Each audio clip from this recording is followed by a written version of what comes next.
What is up, everybody? Welcome to Pop Culture Philosophers. I am Rockin Robbie Billups, and it's time for Rockin Robbie Live with... And tonight we have a very special guest, a fellow comic book YouTuber, but his channel goes a little bit deeper sometimes than just comic books. He actually does a little bit of a cooking show. Now he's got a cocktail show, which I can always get behind. There's some really interesting recipes there that, you don't have to buy the Gotham City bartender's book if you watch this dude. So everybody, give a mighty hearty station to Bearded Comic Bro! Dude, thank you so much for having me on, Robbie. Man, I'm excited. This is going to be fun. I'm excited. Two bearded comic bros talking about comics, bro. Yeah, we're bros. We both got beards and we like comics. So we're basically the same person. Exactly. Well, welcome to the show. We're pleased to have you. We've been on a couple streams here and there together, and I just wanted to have a nice one-on-one conversation with you. I watch you on Will to Beast channel with Jen and Ryan and Sean and Will, of course, talking comics on Friday nights. You guys do a great job there. I disagree with you the most. I'll be honest with you, but that's okay. We can get into that later. We're going to sink into this conversation. We're going to sink into this conversation easy, and I'll be like, yo, tell us about your channel. Man, so really easy. My channel, it's just what I like to have fun doing. So having a drink, reading comics, just goofing off with my wife. Hops on the show a lot. We do a Friday night show with Name That Character. It kind of started as a one-off thing, and then I kind of just coerced her into doing it more often, and then people liked it, so I was like, you got to do it now. So all the time. Nice. So it basically is like, if I'm looking for content that I want to watch, and when I'm on YouTube, I just want to laugh and have fun, with friends. And that's kind of how I've tried to create my channel. There are people that do the spec game 10 times better than me. They do the review game 10 times better than me. So I'm like, what is something that I can do that's me? And so I just try and create different ideas, like the cooking show that we did, my wife and I do. We've now added the cocktail element of it.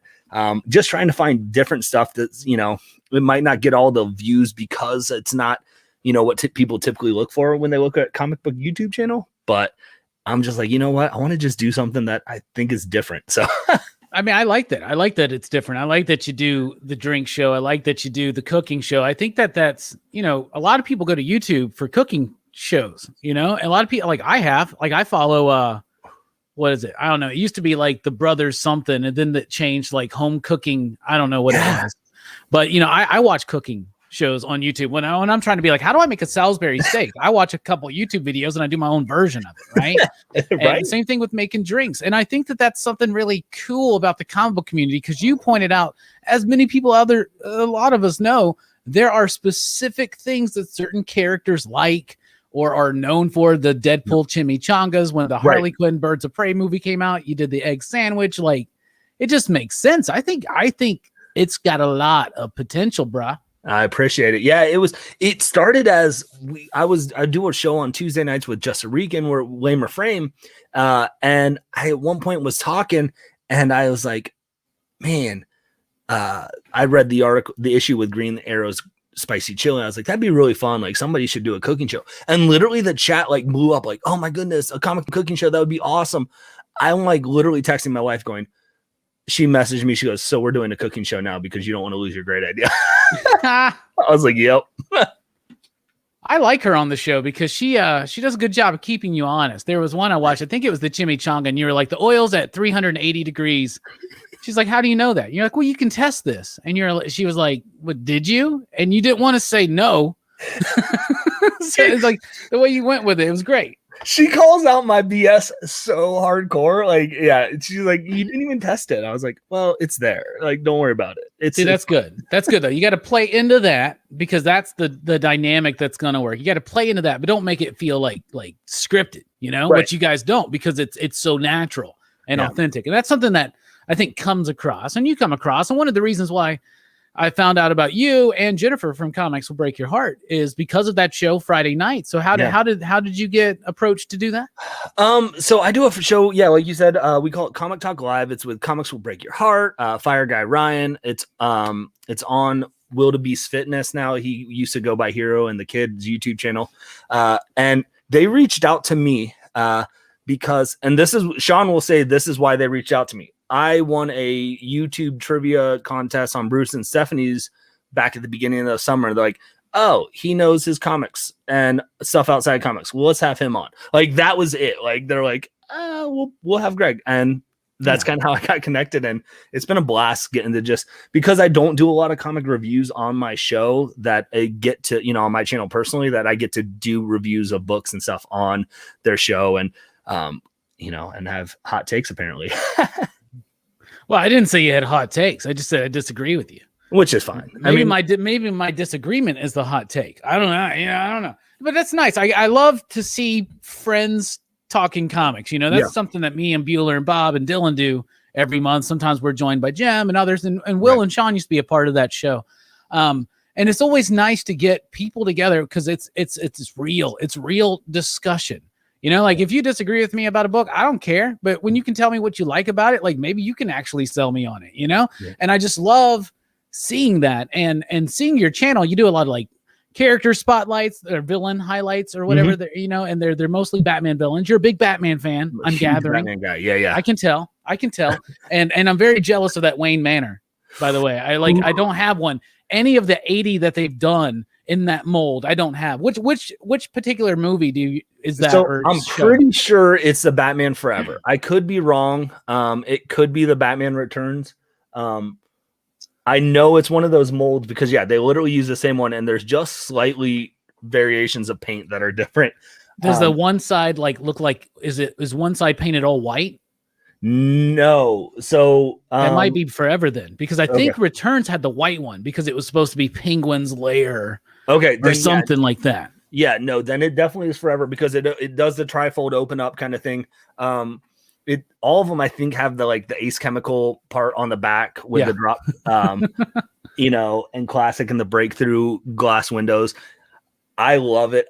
It was one of those, I had it as a child, and so that's some of the stuff I've bought that I'm like, ooh, I had this as a kid. No, this is still what I had as a kid. Oh, that's dope. That's dope as hell. I always love that thing. I've had them before. I think the best one is the animated series one. I really like that one, but they're all cool. And that's what I loved about Kenner is that it's silly at the time, but bro, they knew how to recycle molds. Yep. Like, you know, like that whole Dark Knight line was just remolded superpowers figures, you know? And it actually worked. And those are still, that whole line that Kenner did of Batman in the 90s is still some of my favorite toys from when I was a kid. And even today, just loving it. The color changing face Joker, you know, and all that kind of stuff. Oh. Well, you look at that line. You had the superpower Penguin. The kind of superpower Penguin was in the blue coat. It's literally the same model for Batman Returns, but he's in a black coat with a red cummerbund or something. Yeah, but he's got that badass backpack that you can put the umbrella on, so it's like a propeller that's floating them up. I always love that bit, but I remember being a kid and being like, why this doesn't look like the Penguin from the movie? It looks just like my Penguin I had when I was 5, but a different color. It looks more, but at least it looks like Penguin. I have the Poison Ivy from Batman and Robin, and that looks nothing like Uma Thurman. No, it doesn't. You know, it doesn't at all. I have the Mr. Freeze. I want to get I have this thing where I want to get at least all the villains. Yeah. Right. And I still don't have just the regular black armored outfit Michael Keaton from the first Dark Knight. I have the one they did that was comic book colors, like gray and blue. Okay. Yep. I like that one. And I have the black one where he does the Silverhawks thing, because that's another thing. They just reuse Silverhawks gimmicks. Like that Batman comes with flashbacks, handcuffs, but it's painted black. I just Kenner knows. I mean, they were just recycling. It's what Masters of the Universe did. Masters of the Universe, there's basically 5 figures, and you just keep putting new things on them, and every once in a while you make a new head, or every once in a while. I feel like that's what they did. I feel like Playmates did that too, with their lines. They're all just a couple molds, and then they just tweak a little bit here and there. That's definitely true in some it's hard to do that with Turtles, aside from the Turtles, where they were like, bruh, we can just keep making the same figure over and just paint it 4 different colors, over and over and over. But I love that they even though they're basically the same figure, they had different mouths. I do remember that. So they were different head sculpts. Yep. But like, I love that they put the attention to the idea that they all had a different skin tone and color. Mm-hmm. Like, I always love that. And Donatello's like that shit, like baby shit brown. Like, I really, I still love those. I have mine up there, and the turtle van, and I want to get the Technodrome. I used to have the sewer play set. Oh my goodness. So the other night I was on, was it Rockin Robbie Live? You showed up and you were like, hey, nice Dick Tracy behind you, right? Yeah, I think it was your Sunday night show. And I was like, oh man, that's cool, man. I appreciate someone liking Dick Tracy. And you know, I got a few of these. My buddy Mike got me probably 8 of these figures with all their accessories, and I don't really know all the names. I remember I loved that movie as a kid, and I loved this toy line. And so I was like, oh man, somebody else who likes these toys. Nah. Bearded Comic Bro just doesn't like these toys. He sent me a picture of this whole corner of a room dedicated to Dick Tracy. How did that all come about, bro? Yeah, I have two dedicated shelves. You've seen the Batman one very often in my videos where I do it on the side. The Dick Tracy shrine is hidden off a little bit, and it just is because of how placement. When I was a kid, I grew up watching Batman, and I grew up reading Dick Tracy. And you grew up reading it, you're saying? Yeah, wow. reading the Dick Tracy comics. So my grandparents fed into my comic bookness. Like, they would send me clippings of the Dick Tracy comic strips from old reprints in newspaper, and just would almost put them in a collage and send them to me. And they would also tape the Batman 1966 TV show, because we didn't have cable and they did, and they would send me those. Nice. But Dick Tracy was the first comic book movie I remember being allowed to see as a kid in theaters. So it resonated with me even more so than Batman, because Mom wouldn't let me go see Batman Returns because it was too dark at the time. So my first Batman movie was Batman Forever, which was 95? 95. I remember it vividly. So Dick Tracy was 5 years before that, 4 years before that.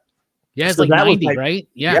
That was my first big exposure to getting to see something that I read in comics and stuff like that up on the big screen. And I became obsessed. I had the stupid wallpaper border trim around my room that was Dick Tracy. I had Dick Tracy bed sheets, comforter, and I like a lot of that stuff. My mom is a hoarder, and so she just sent me a lot of my stuff from my childhood. She's like, "Do you want this still?" And I'm like, "Yeah." And so I have a shrine, and then I've gone back and tried to collect some of the stuff that I didn't have, and I've been collecting a lot of the comic books because they're really old, but no one really seems to collect them. And so they're pretty affordable. So it's nice to just kind of get to go back into that. It's a comfort for me. Like that, people always trying to kindle their nostalgia. When I watch anything Dick Tracy, when I pop that movie in and you see the colors or read it, man, I'm taken back right there. I can remember going and getting pizza right before going to see it on the big screen. So it always has a place in my collecting heart. A few years ago, back when I actually wrote blogs on our website, I did a top 5 90s comic book movies, and Dick Tracy was on that list. And a lot of people are like, really? And I'm like, really? You need to look at all the 90s comic book movies. And at the time, I wasn't really a Spawn fan. I definitely have changed about that lately. But Dick Tracy is just such a cool movie because the production design on that film, bruh, is amazing. And they have so many fantastic actors in doofy ass makeup, practical effects. It's so cheesy. It's so on the nose with what it's trying to do. I love that movie. It's definitely something that we have talked about revisiting on a comic book, on a PCP movie night. And I know you're usually committed on Friday nights, but I hope that when we do Dick Tracy, you make the time. Because we got I've never met anybody who actually has as much memorabilia as you do, who loves the movie and also has read the comics. And did you read the more recent one? I think IDW did it with Mike Allred and Oming or whatnot. Yeah, there were two series that came out there a couple years ago. There was a 4-issue run called Dick Tracy Dead or Alive, where they tried to modernize Dick Tracy a little bit. Instead of the video wristwatch, they utilize cell phones and stuff like that. And that was a really good series. And I thought what they were trying to do was basically hey, we're going to introduce Dick Tracy into the modern age with this 4 kind of issue miniseries. And then they were going to then launch into the line. Well, the next series that came out was called Dick Tracy Forever. And it was a different creative team, different everything, which I didn't know. And man, it was nothing like what Dead or Alive was. And it was, I mean, they took him into space. Like they did the Fast and Furious treatment on him, like took him to space and is like, listen, like Dick Tracy's not at that level where he can be there. Like, no, he needs to be a grounded character still. It's all about family, the Tracy family, right? You know? I remember loving those toy commercials when I was a kid because they would always start calling Dick Tracy. And I would just, I loved it. And I remember when I was a kid and I first got this figure, I was like, well, they're going to do another one where he's wearing the yellow coat, right? Right. No, they didn't. They didn't. I bet you can buy aftermarket ones that people can make now. Oh, I'm sure. And they had like a doll line that they did from the movie, which are actually more real, like very movie realistic, as well as in like a stand-up one. And so those, they had the coat, which was fantastic. But yeah, I mean, people knock the Dick Tracy movie a lot. And like, I feel like I always have to defend them. Like, rewatch it. Just like rewatch it. Like you said, the color, the makeup, it basically felt like they took the panels and put it up onto the big screen. And I mean, it got recognized. It's one of the more higher ranked Oscar nominated and Oscar winning movies when it comes to comic book movies. Yeah. And because of the makeup, because of the cinematography, it's definitely something that if you haven't watched in a while, go revisit it for sure. I'm making that a goal in 2022. We're doing Dick Tracy on PCP movie night. Yes. It's high time. Yep. Is there a nice like collector's edition Blu-ray of it? Surely, right? Maybe. There has to be. There has to be. I figured if anybody would know, you would know.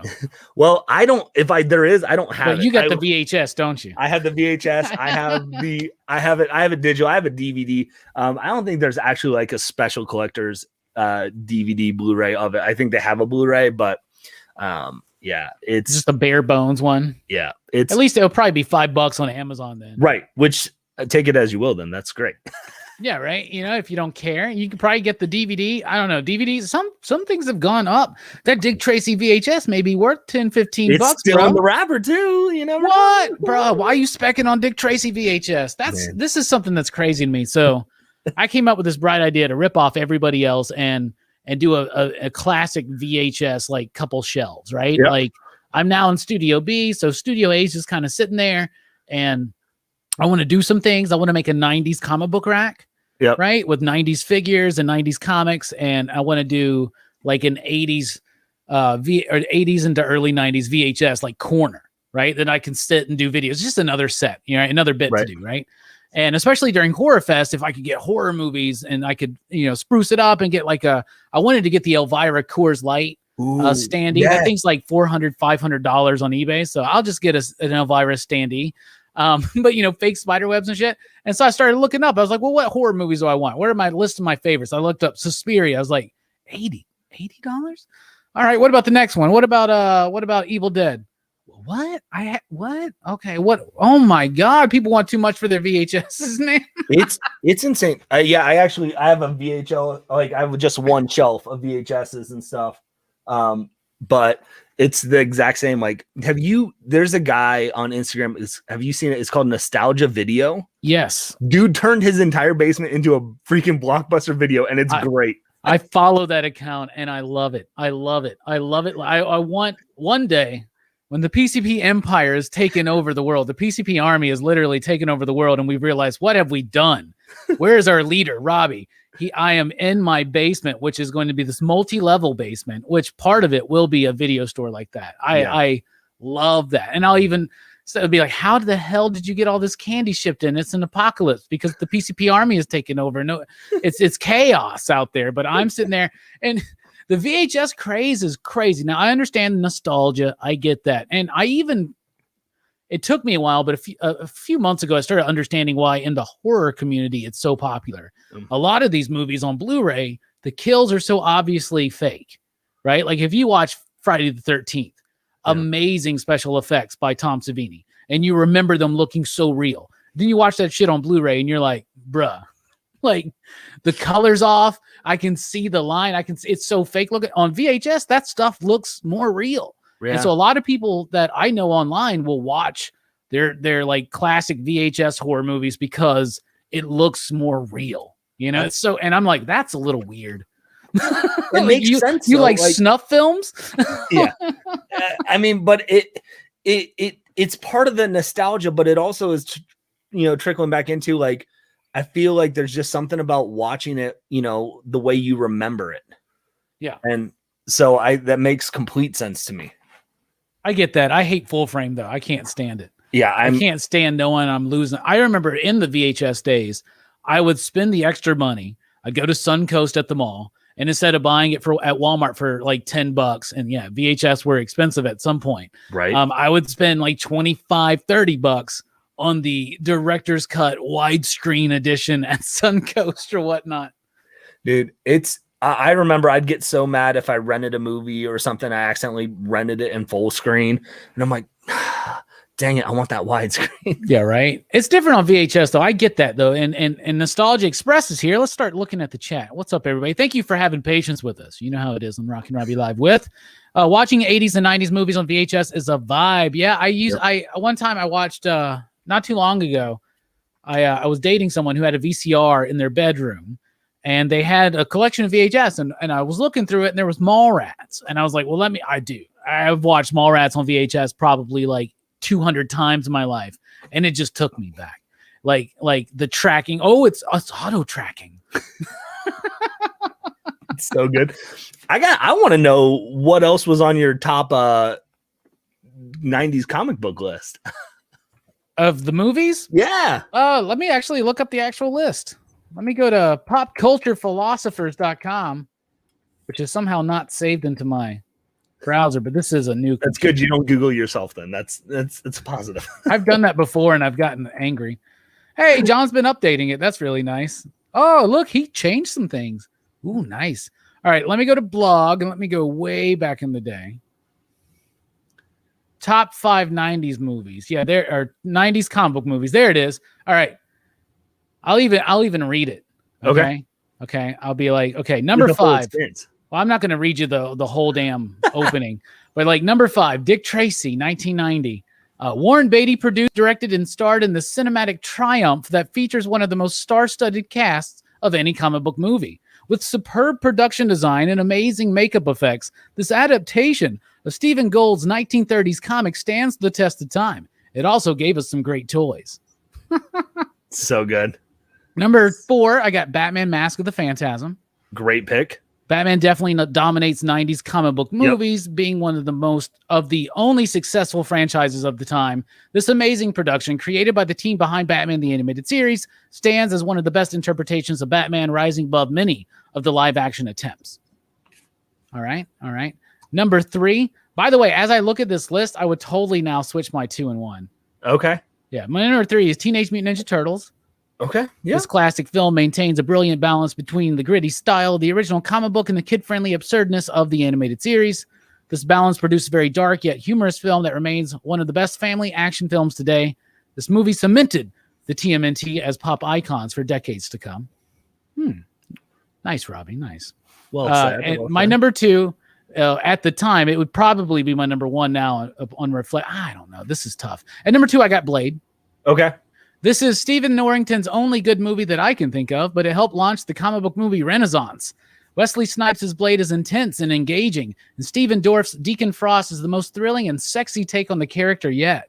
Plus, it has a heart-stopping soundtrack and furiously paced editing that leaves you blown away. Wow, I was calling Stephen Dorff sexy. Hell yeah, I like that. I mean, he is. In that movie, he's sexy. Dude, in the comic books, he's just some old bearded guy, you know? You're like, yeah. Who wants to see that? Number 1, Batman Returns. This movie owned 1992. The sensational spectacle, nice alliteration, Robbie. The sensational spectacle that was Batman Returns remains one of the biggest and brightest highlights from that year. This movie was an eagerly anticipated event that, in my honest opinion, is better than director Tim Burton's original Batman film. It is a gorgeous and tragically beautiful Christmas tale that gives us the best cinematic adaptations of Catwoman and Penguin ever. Oh, and Michael Keaton's eyebrows are to die for, right? So there you go. So good. Yeah, there you go. I'd have to redo that now. If I did it now, it'd be 5.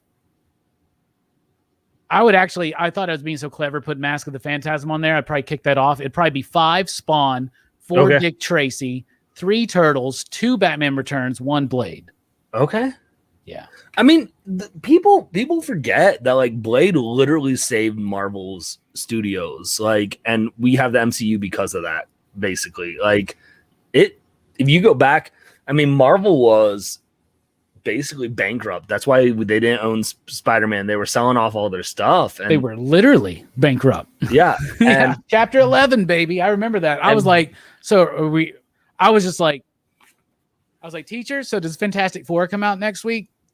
Okay, I'm good then. I had no idea what was going on. And then like being a part of the 90s, you understand what led to that, like all the excessive overprinting and so many freaking books. And even today, there are so many less comic books produced today than there were back then. There's still too many comics being published. Right. Too many number ones every single week. So many. Too many. What are you trying to do? And here's what they're doing. They're playing on the market. The market is on right now. The market's on a number 1 issue game. Yep. I got to get the number 1 issue in case they make a movie or a TV show. And so then you're like, oh man, they sold like 200 copies at this shop of this book. And then they can only sell 20 of issue 2. Yeah. That's what's so crazy. And you see that so often in like how often have we heard as YouTubers or stuff, people that collect are like, well, I only buy issue 1, then I do the rest trade, or I do that because they still buy that issue 1 to have that hopes that it's going to be your Walking Dead, or now your Something's Killing the Children. But I mean, Something's Killing the Children came out 2 years ago, and that's been the next like number 1, like, so and how much do we spend buying these number 1 issues that then are like, oh, I can still just pay for a number 1 of Something's Killing the Children at the time for $100 and have saved my money, money still. Yeah. Right. And here's something I'm seeing now is there's this new wave of speculators coming in, and I just feel bad for them because some of them are really bad. Like, I'm like, it's not good right now to jump on Department of Truth now and get every variant and every incentive. No, you should have done that for the first issue. Like with these things, it's always the first issue that matters. Something is Killing the Children is a little bit different, because they're introducing different characters. And the crazy thing is that most of the hype, I think, on Something is Killing the Children is based on the hype of what The Walking Dead was. Do we really think that a show, when they eventually make this show, that a show called Something is Killing the Children is going to hit every American household like Walking Dead did? I wouldn't have said it would have happened with Walking Dead. I grew up a zombie movie fan. Yep. I was like, why couldn't Romero make that money? You know what I'm saying? Like he couldn't, but Kirkman can. They're able to I just don't know. The visceralness of that book, which I love. I don't know if they'll do that right on the small screen. I just don't know. What do you think? You think they're going to show you 8-year-old kids being ripped apart? I don't think they will. And I think I don't know. It'll be interesting because it almost is like, would it be better though if they don't? Would it hit more of a wider audience if it's more left to the, your imagination of them getting ripped apart on screen and save like the big deaths for like at least the teenagers, right? Like, because we were cool with teenagers dying in slasher movies because we all knew they were 33-year-old actors saying they were in high school in those movies, right? Yeah. Like, so we might be able to get away with it more, but yeah, like they're not.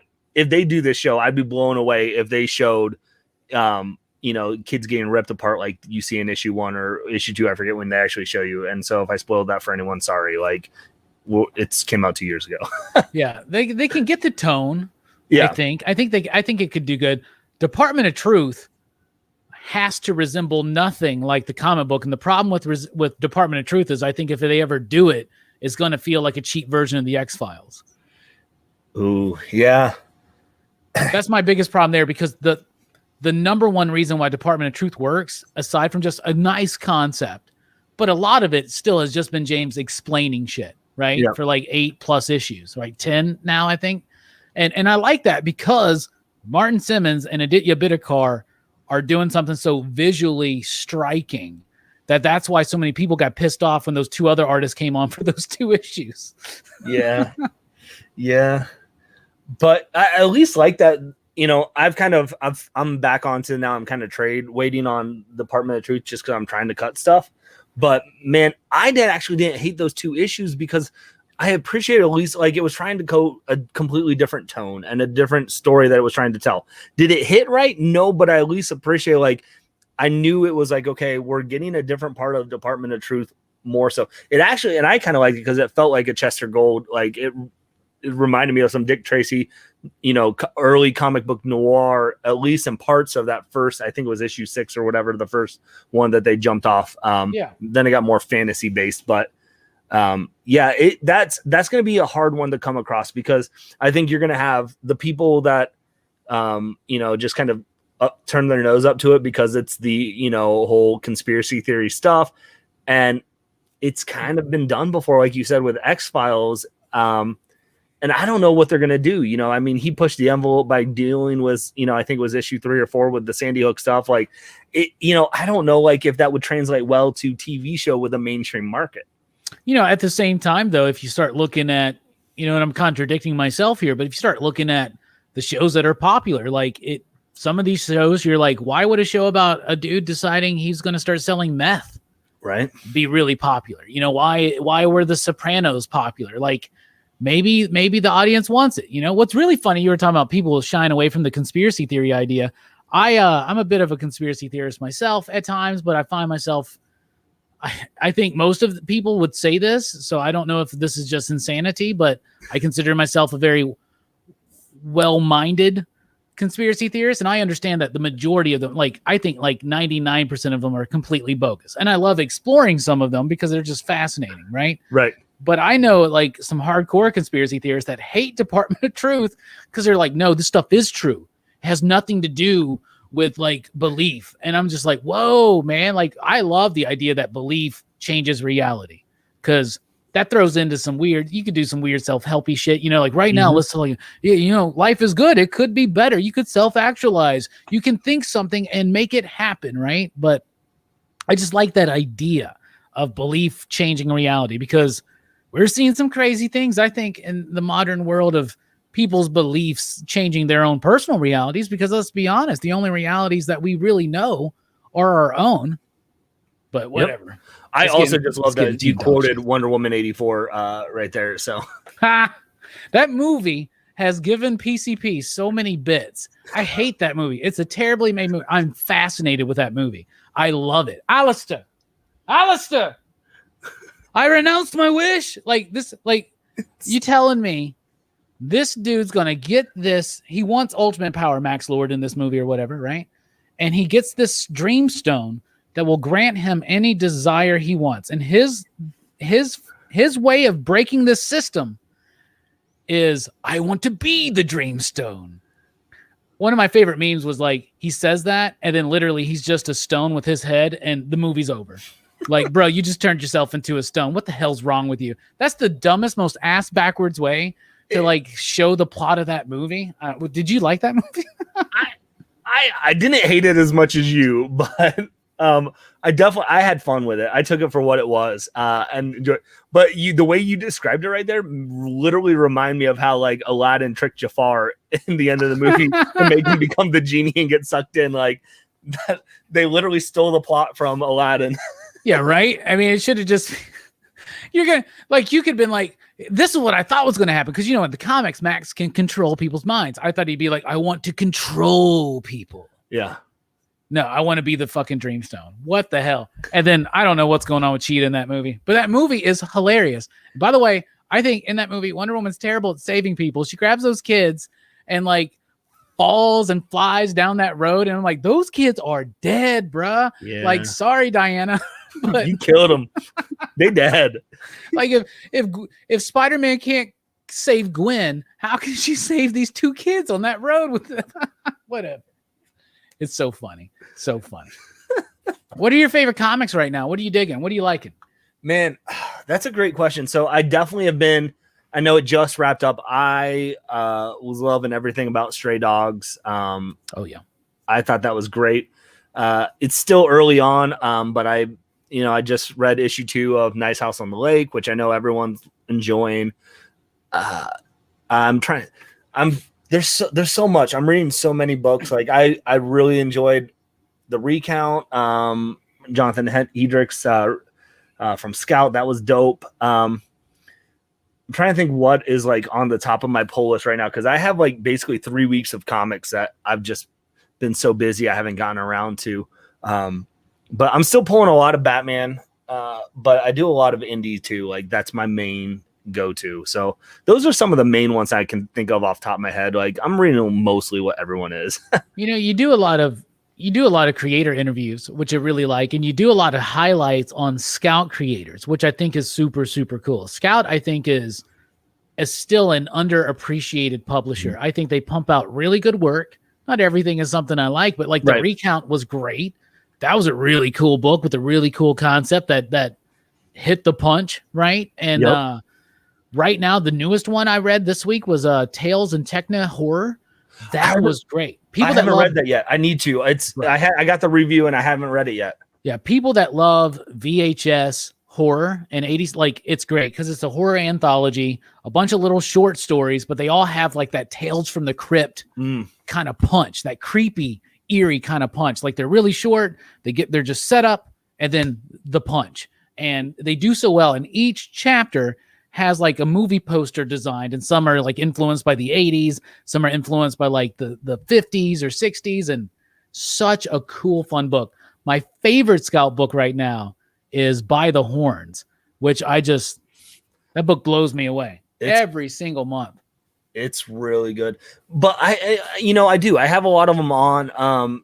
It's just as like I've kind of gotten into the community a little bit with them, and so I've had some of them reach out to me. But what I appreciate about Scout is, man, they're trying stuff. It doesn't always work, and it doesn't always, now they're doing the comic tags, and they were doing sell the first book, then wait for 3 months so shops could see how number 1 sells, so they could kind of match that order.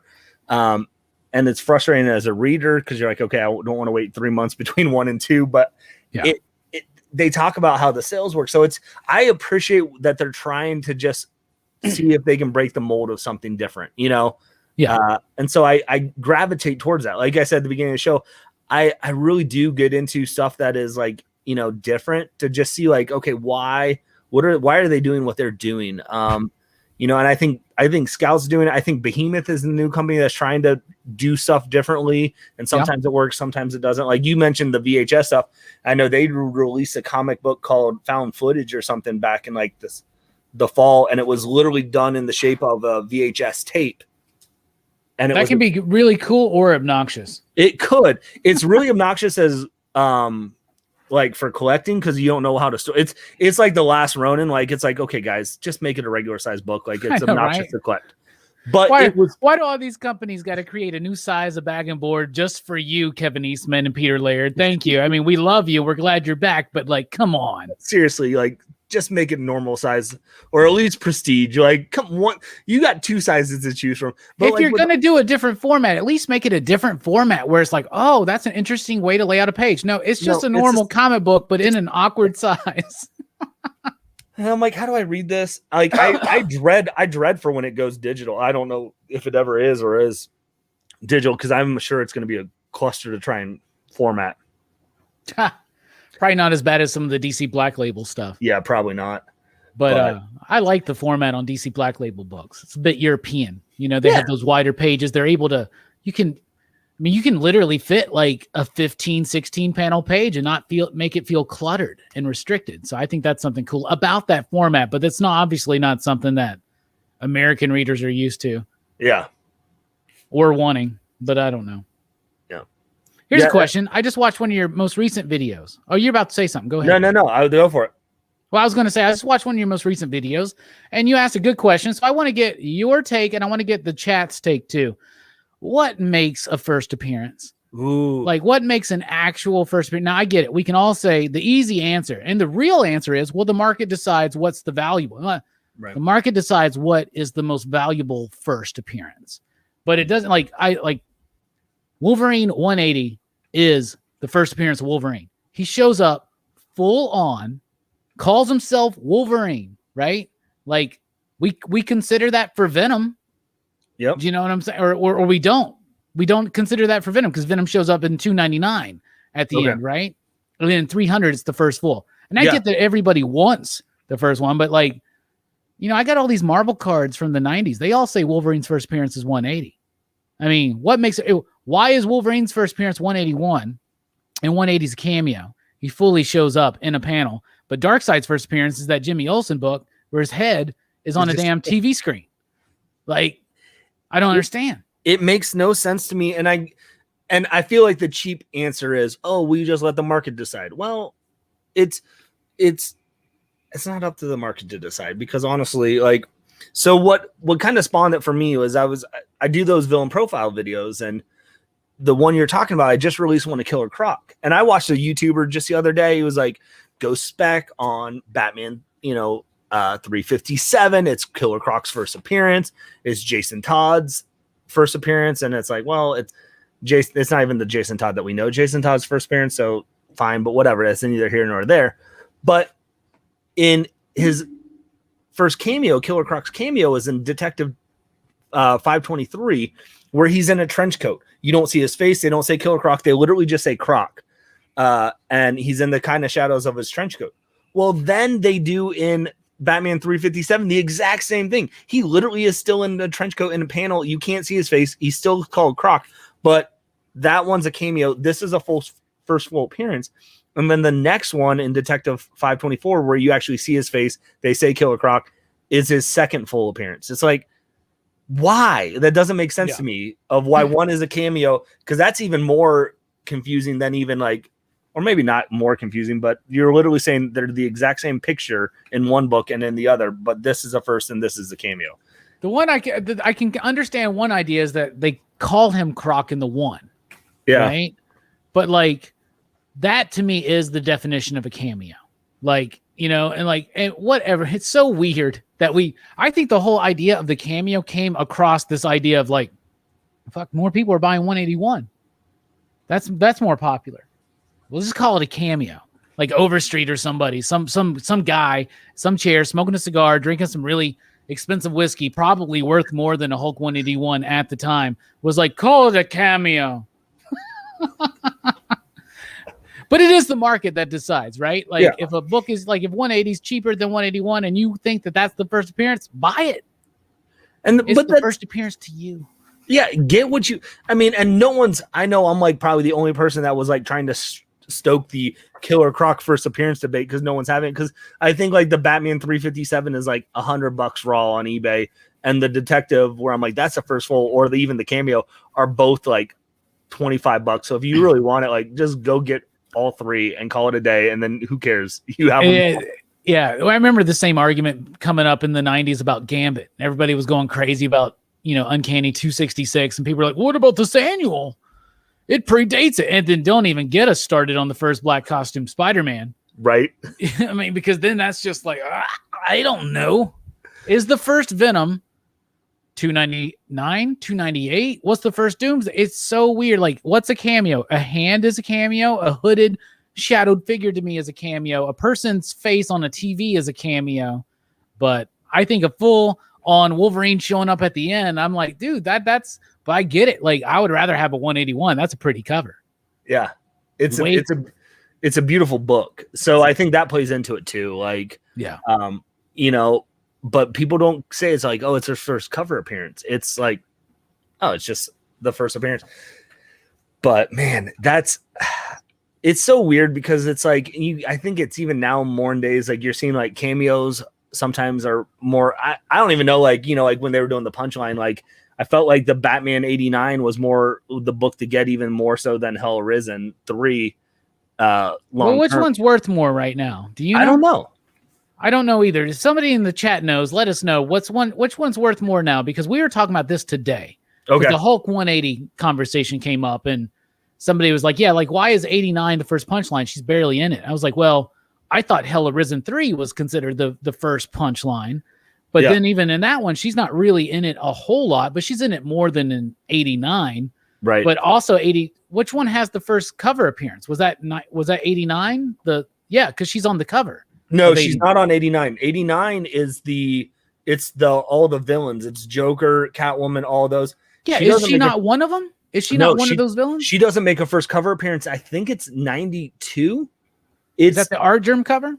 The Art Germ cover, but the main A cover was like, I want to say it looked like a chess piece kind of thing. You're right. Like, she's part there with other. She's part there. Yeah. So like the first cover appearance wasn't till later either. So I'd be curious if someone in the chat can let us know of what like sold prices are for Batman 89 compared to Hell Arisen 3. Because Sarah Fable said first cover's 92. Yeah. Yeah. Because one thing for sure is Hell Arisen was a less printed comic than Batman 89 for sure. So I would think that would be worth more. But as I have learned in this recent boom over the last few years, rarity doesn't mean much. No. Because I've sold X-Force #1s for $10 and I don't understand that. But whatever. Well, I mean, I had an easier time. Yeah, you're right. It's so much rarer. I remember reaching out to my comic shop because I had a friend who wanted Batman 89. They're like, it's hard to get. I already had obviously on my pull. So I was like, hey, can you throw an extra one in? Like, I have it for a friend. He's like, yeah, cool. I got you. I'll have enough. And he did that. Hell Arisen, I was pulling Hell Arisen literally off the shelf because I'm like, I don't want to put it on my pull list. It's only 4 issues. And so then when it came up, like, all I could get was a cover B of it. Yeah. I had it on my pull just because I was following all of that stuff that Snyder and Tynan were doing leading into the death metal. Right. So, but, and I got lucky on that. But the problem is I'm like, well, I got this full run of all this stuff leading up to death metal. And I don't want to sell this one damn issue, you know? Right. But one day I'll just sell it all. Right. All right. So TM Nerdy says Batman 89 is going for about $10. You don't listen to anything TM says. Yeah, you're right about that. I mean, maybe that's $10 Canadian. All right. We have Fable says Hell Arisen 9.8 on cover price is $332. Okay. The same book, same grade, or the same grade 89, Batman 89, $139. So I mean, that makes sense. That makes sense that it should be because if it, like you said, the rarity that it's actually considered the first full appearance. So James says Rockin Robbie and Bearded Comic Bro. Dare I say Bearded Comic? We did that bit already. You missed it, James. Yeah, you know, you know me. I had to start with that whole bit. It's too obvious not to. I even wore my bearded shirt. Yeah. So I thought about it. I was like, ooh, should I just come on with my hat backwards and a pair of glasses on and we could just be the same person? We should have really got together and just blew everybody's minds and all like completely shaved to show up for this. I can't do that. Like you can get away with it though, because people are like, oh, it's still rock. People are like, why the hell does this guy call himself the Bearded Comic Bro? Who's this guest host? He's got this chubby baby face on. Like, what? Now we got to call him the Babyface Comic Bro, and I'm like, I don't know about that. Ever since I started on beards, man, getting into a beard, like I never want to trim or shave. I just it keeps growing. It gets unwieldy, and then one day I'm just like, enough, 1 inch, and then like and then you make it nice, whatever. Yep. But bro, all day, like every day, I look at somebody and go, I can't stand all this hair on my face right now. But it keeps your face cooler in the summer, and down here in Alabama, that's important. I'm just gonna say that. So here's the question though, because I haven't gotten to, and I want to. Have you gotten to go to one of those like beard barber shops where like they just trim it up and like give you the works? And no, I'm scared. I'm scared to go, bro. First of all, I have haircut anxiety because when I was a kid, I almost had my fucking ear cut off, and I started screaming and whatever. That shit really happened. Okay. I have dentist anxiety because when I was a kid, I had to go get a tooth pulled and they pulled the wrong fucking tooth. And I told them they were pulling the wrong tooth and they didn't believe me. So I had to go back again and it was just torturous. Right. I have haircut anxiety already. Okay. Cause stylists always want to argue with me. I'm like, I know how to get my hair to do what I want it to do. I just need you to get it to a point. Bro, if I go to one of those places and they're like, what do you like? I watch Beard Brand. I've watched all that. I want to go get a nice trim, and I know that they'll make it look sharp and not, but when they go, what do you want? I'm going to go, make me look nice. and sexy. Like, I don't know what else to say. And I don't want to be that guy. And if I feel like I'm going to be a scrub, I'll just avoid it. I'll just do it myself. Yeah. I get to that dentist anxiety. I hadn't gone in like 10, 12 years. So I'm like, nah, I'm cool. And then finally I started getting like a toothache. I'm like, shoot, I got to go. And now they're like, oh, you're screwed. Here's what you got to do. It happens though, man. You know? Man. Dylan says, how do you pull the wrong tooth? Bruh, I mean, that's what I want to know. And station Dylan.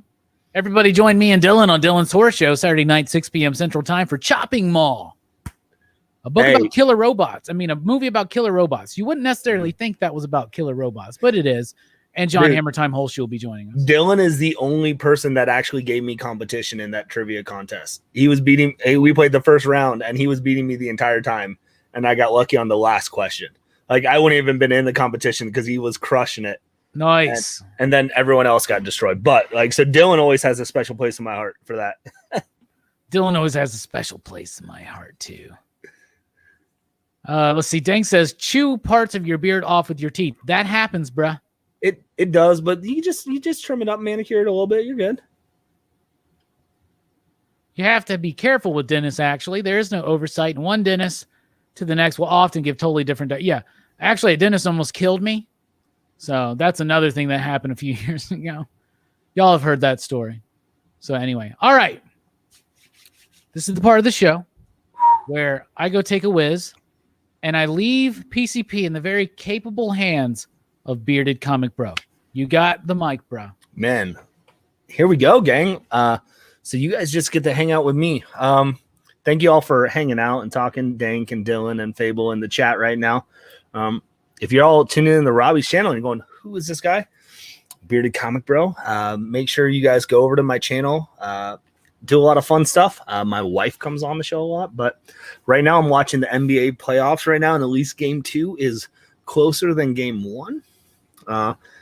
Chat, do you guys have any questions for me? There's 51 of y'all in the chat. We can keep going. Otherwise, we can just keep talking about dentist horror stories or beards all you want. But, man, this is a lot of fun to just get to be on a little bit of PCP here. So, but I also, as if you were wondering, I'm actually drinking a seltzer, which is rare for me, but it's from a distillery called, not distillery, a brewery called Fathead, which is fantastic. And switching on and off for some bourbon. So I see in the chat, Jordan, who's the ball team from you?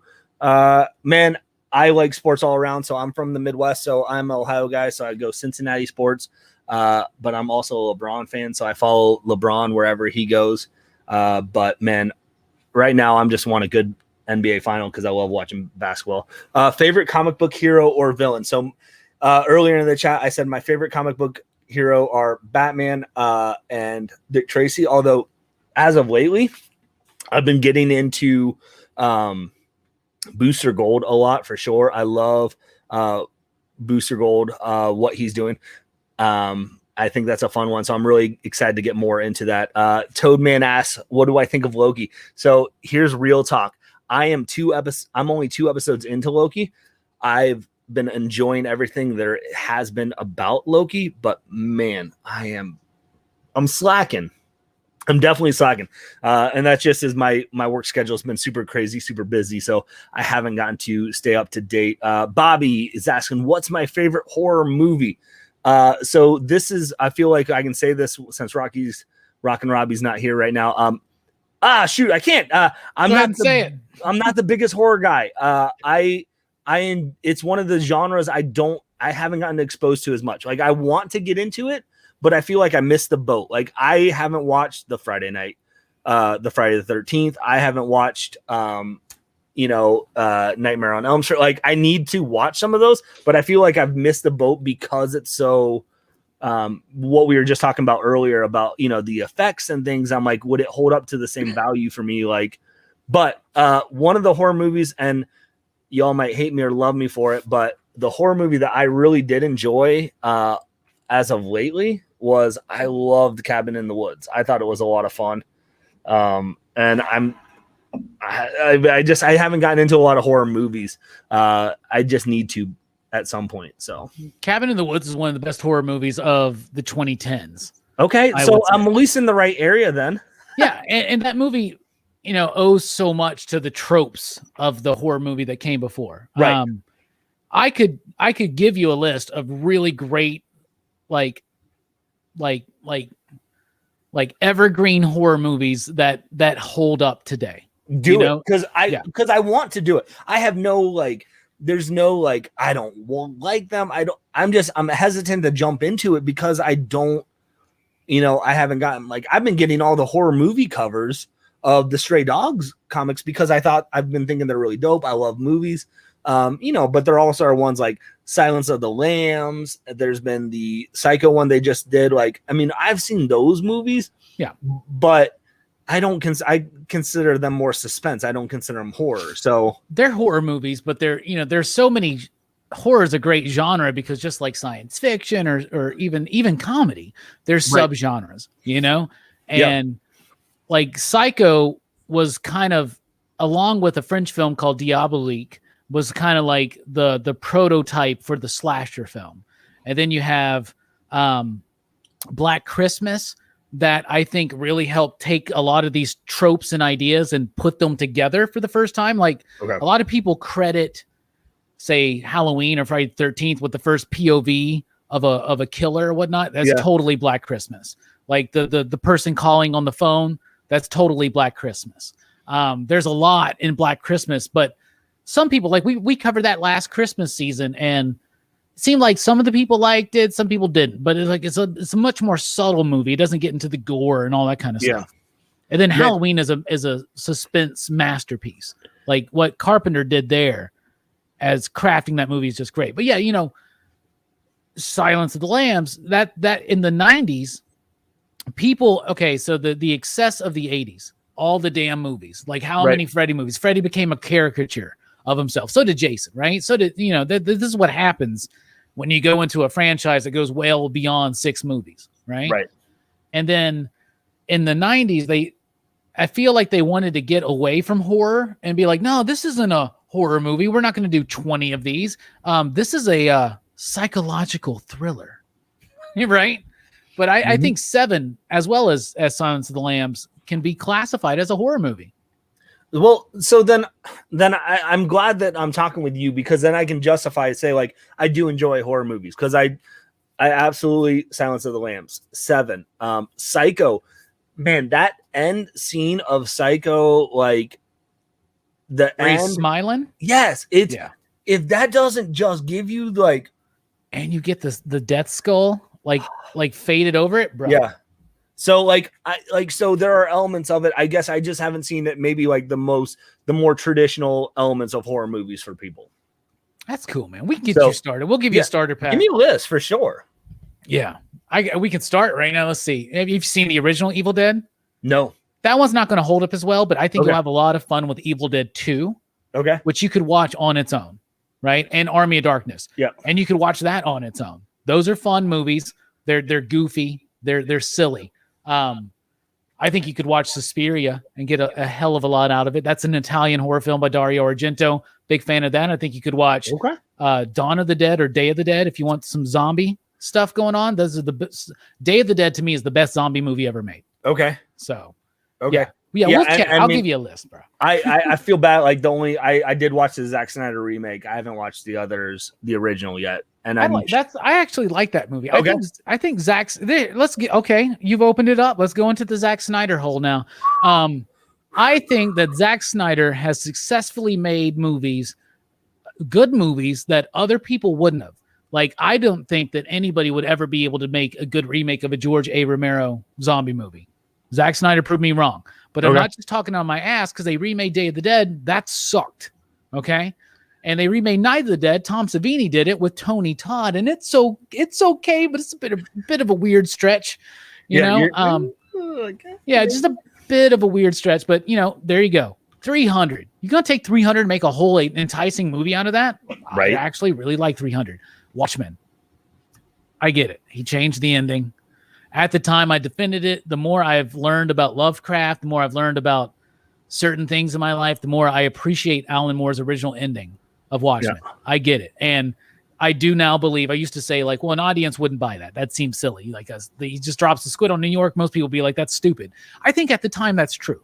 Now though, things are different. We're wilding out in our fiction. Lovecraft Country was a huge hit, you know, and it deserved to be. It was a great show. So like, and the HBO Watchmen show got into that idea of the squid and that was interesting. Aside from that, anybody else made a Watchmen movie, it would be so far off of what the comic book was. Nobody. Zack Snyder, I think, gave us the possible closest adaptation we got. You know, and I like his DC movies. What do you think about Snyder? Man, I agree with everything you said so far. He took properties like you said, 300 that you couldn't. You know, I didn't watch the original Dawn of the Dead, so like I thought it was an enjoyable movie from that aspect. So now, like as someone who enjoyed the original, I want to go back then and watch the original, because if you're like, oh, if you appreciated Zack Snyder, it still holds up. Like so, like that makes me excited to go back and watch the original. Watchmen, I think Watchmen is such an interesting property. I feel like if you ask most comic book fans, like, what are your top comics? Like Watchmen goes in it. A lot of times, but I feel like it goes in it because that's what culture has told you to say it is. And not a lot of them have read it to appreciate it.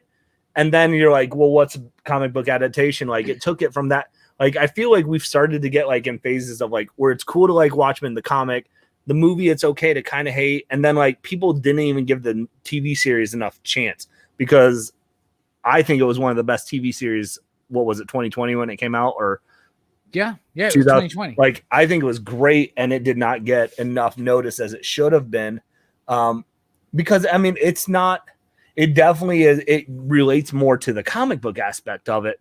And I think Zack Snyder was smart from that aspect of going, hey, I don't think the people are going to buy this squid, but you're right. If it was done now, I think it could work. But what was that movie back in 2010 or something?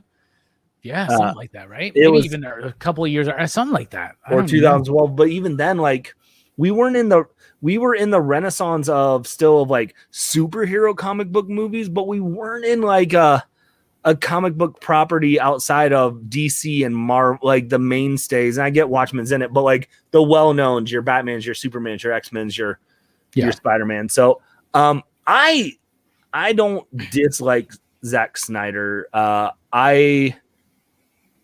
I enjoy Batman and Superman probably more than most people do. Station.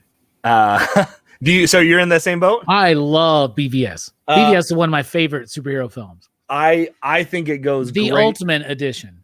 Yes, I will say. I have no issues with Man of Steel. I like Man of Steel.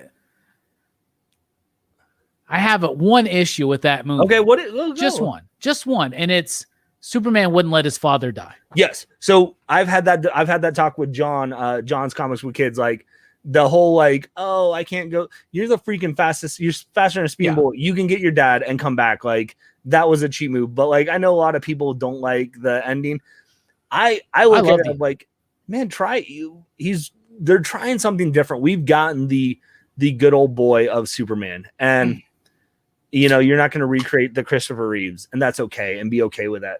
So, I was the original Justice League a cluster? Yeah, but did I hate it? I actually didn't hate it. I also didn't love the Snyder Cut as much as people love the Snyder Cut. I love the Snyder Cut. I enjoyed it. But I also am like, man, if it came out, I think I would have liked it a lot more if it came out as a TV show. Yeah. Than a movie. I just can never convince myself to go back and watch a 4-hour movie. Like it's as good as it is, but I, for some odd reason, could convince myself, man, I can watch a 10-episode series of a 40-minute movie, like 40-minute shows or a 6 episode. I'm like, oh, I'll crush that in. I think that's why they wanted to break it up like that. First of all, is because that is how you do it. Like people will say, oh, I couldn't watch a 4-hour movie, but they'll watch all 6 episodes of Loki over and over and over again. Right. They'll watch Falcon and Winter Soldier over and over again. Maybe not WandaVision, which they should. I think WandaVision's the best so far, but that last episode of Loki, y'all just wait, because tomorrow night I'll be on Jim Mint Collectibles at 7 p.m. Central. We'll be talking about Loki. I feel like out of everybody, my theory stands. It's right. the villain is Loki. It's an ultimate evil Loki. We'll get into that. Whatever. I'm excited. My goal is to tomorrow. I'm taking the day off and I'm playing catch up on some comics and playing catch up on Loki. So I will be tuning in to see that for sure. Yeah, I mean, I will say this. I am glad that Snyder got to tell this version of the story he wanted to tell. Yeah. I'm thrilled for him that he got that, and I'm thrilled that they got to do that. But I'm excited though also to see someone else's take now on the DCU universe. Yeah, I don't trust DC. There is an echo now. Who's that? Is that on? Is that me? Check. Ooh. Yeah, it's on you a little bit, but that's okay. It's not because of my cough twitch. Okay. Well, let me know. I haven't tried to mess with anything, so I don't know what switch. So, that's fine, man. I'll just talk loud. I'm a pretty loud guy. Pretty loud guy, anyway. So we were talking about Snyder. I was going to say, Snyder Cut. You don't trust DC. Yeah, I don't trust DC with their vision right now as far as the movies go. Maybe one day they'll figure it out. Yeah. With the Snyder Cut, what really made me very sad because I look at it and I see that there's a really good 2.5 hour movie in the Snyder Cut. And I really feel like he kind of weird stretched. And when he got the chance to do the Snyder Cut, I really feel like he was like, all right, you guys want it? I'm going to fucking give it to you. You want this woman smelling Aquaman's sweater and singing? Like, fuck yeah, we're doing it. We're going to 4 hours, baby. But Snyder himself knows if he would have cut that for a theatrical release, it would have been shorter. There's a really good 2.5 hour movie there that, like, the Whedon cut, I just don't get. You gut out the heart of the story, which is Cyborg. Like, I have never cared for Cyborg as much as I do in that Snyder cut. Like, that was amazing. And Barry didn't just save some random family. He literally saved the universe, man.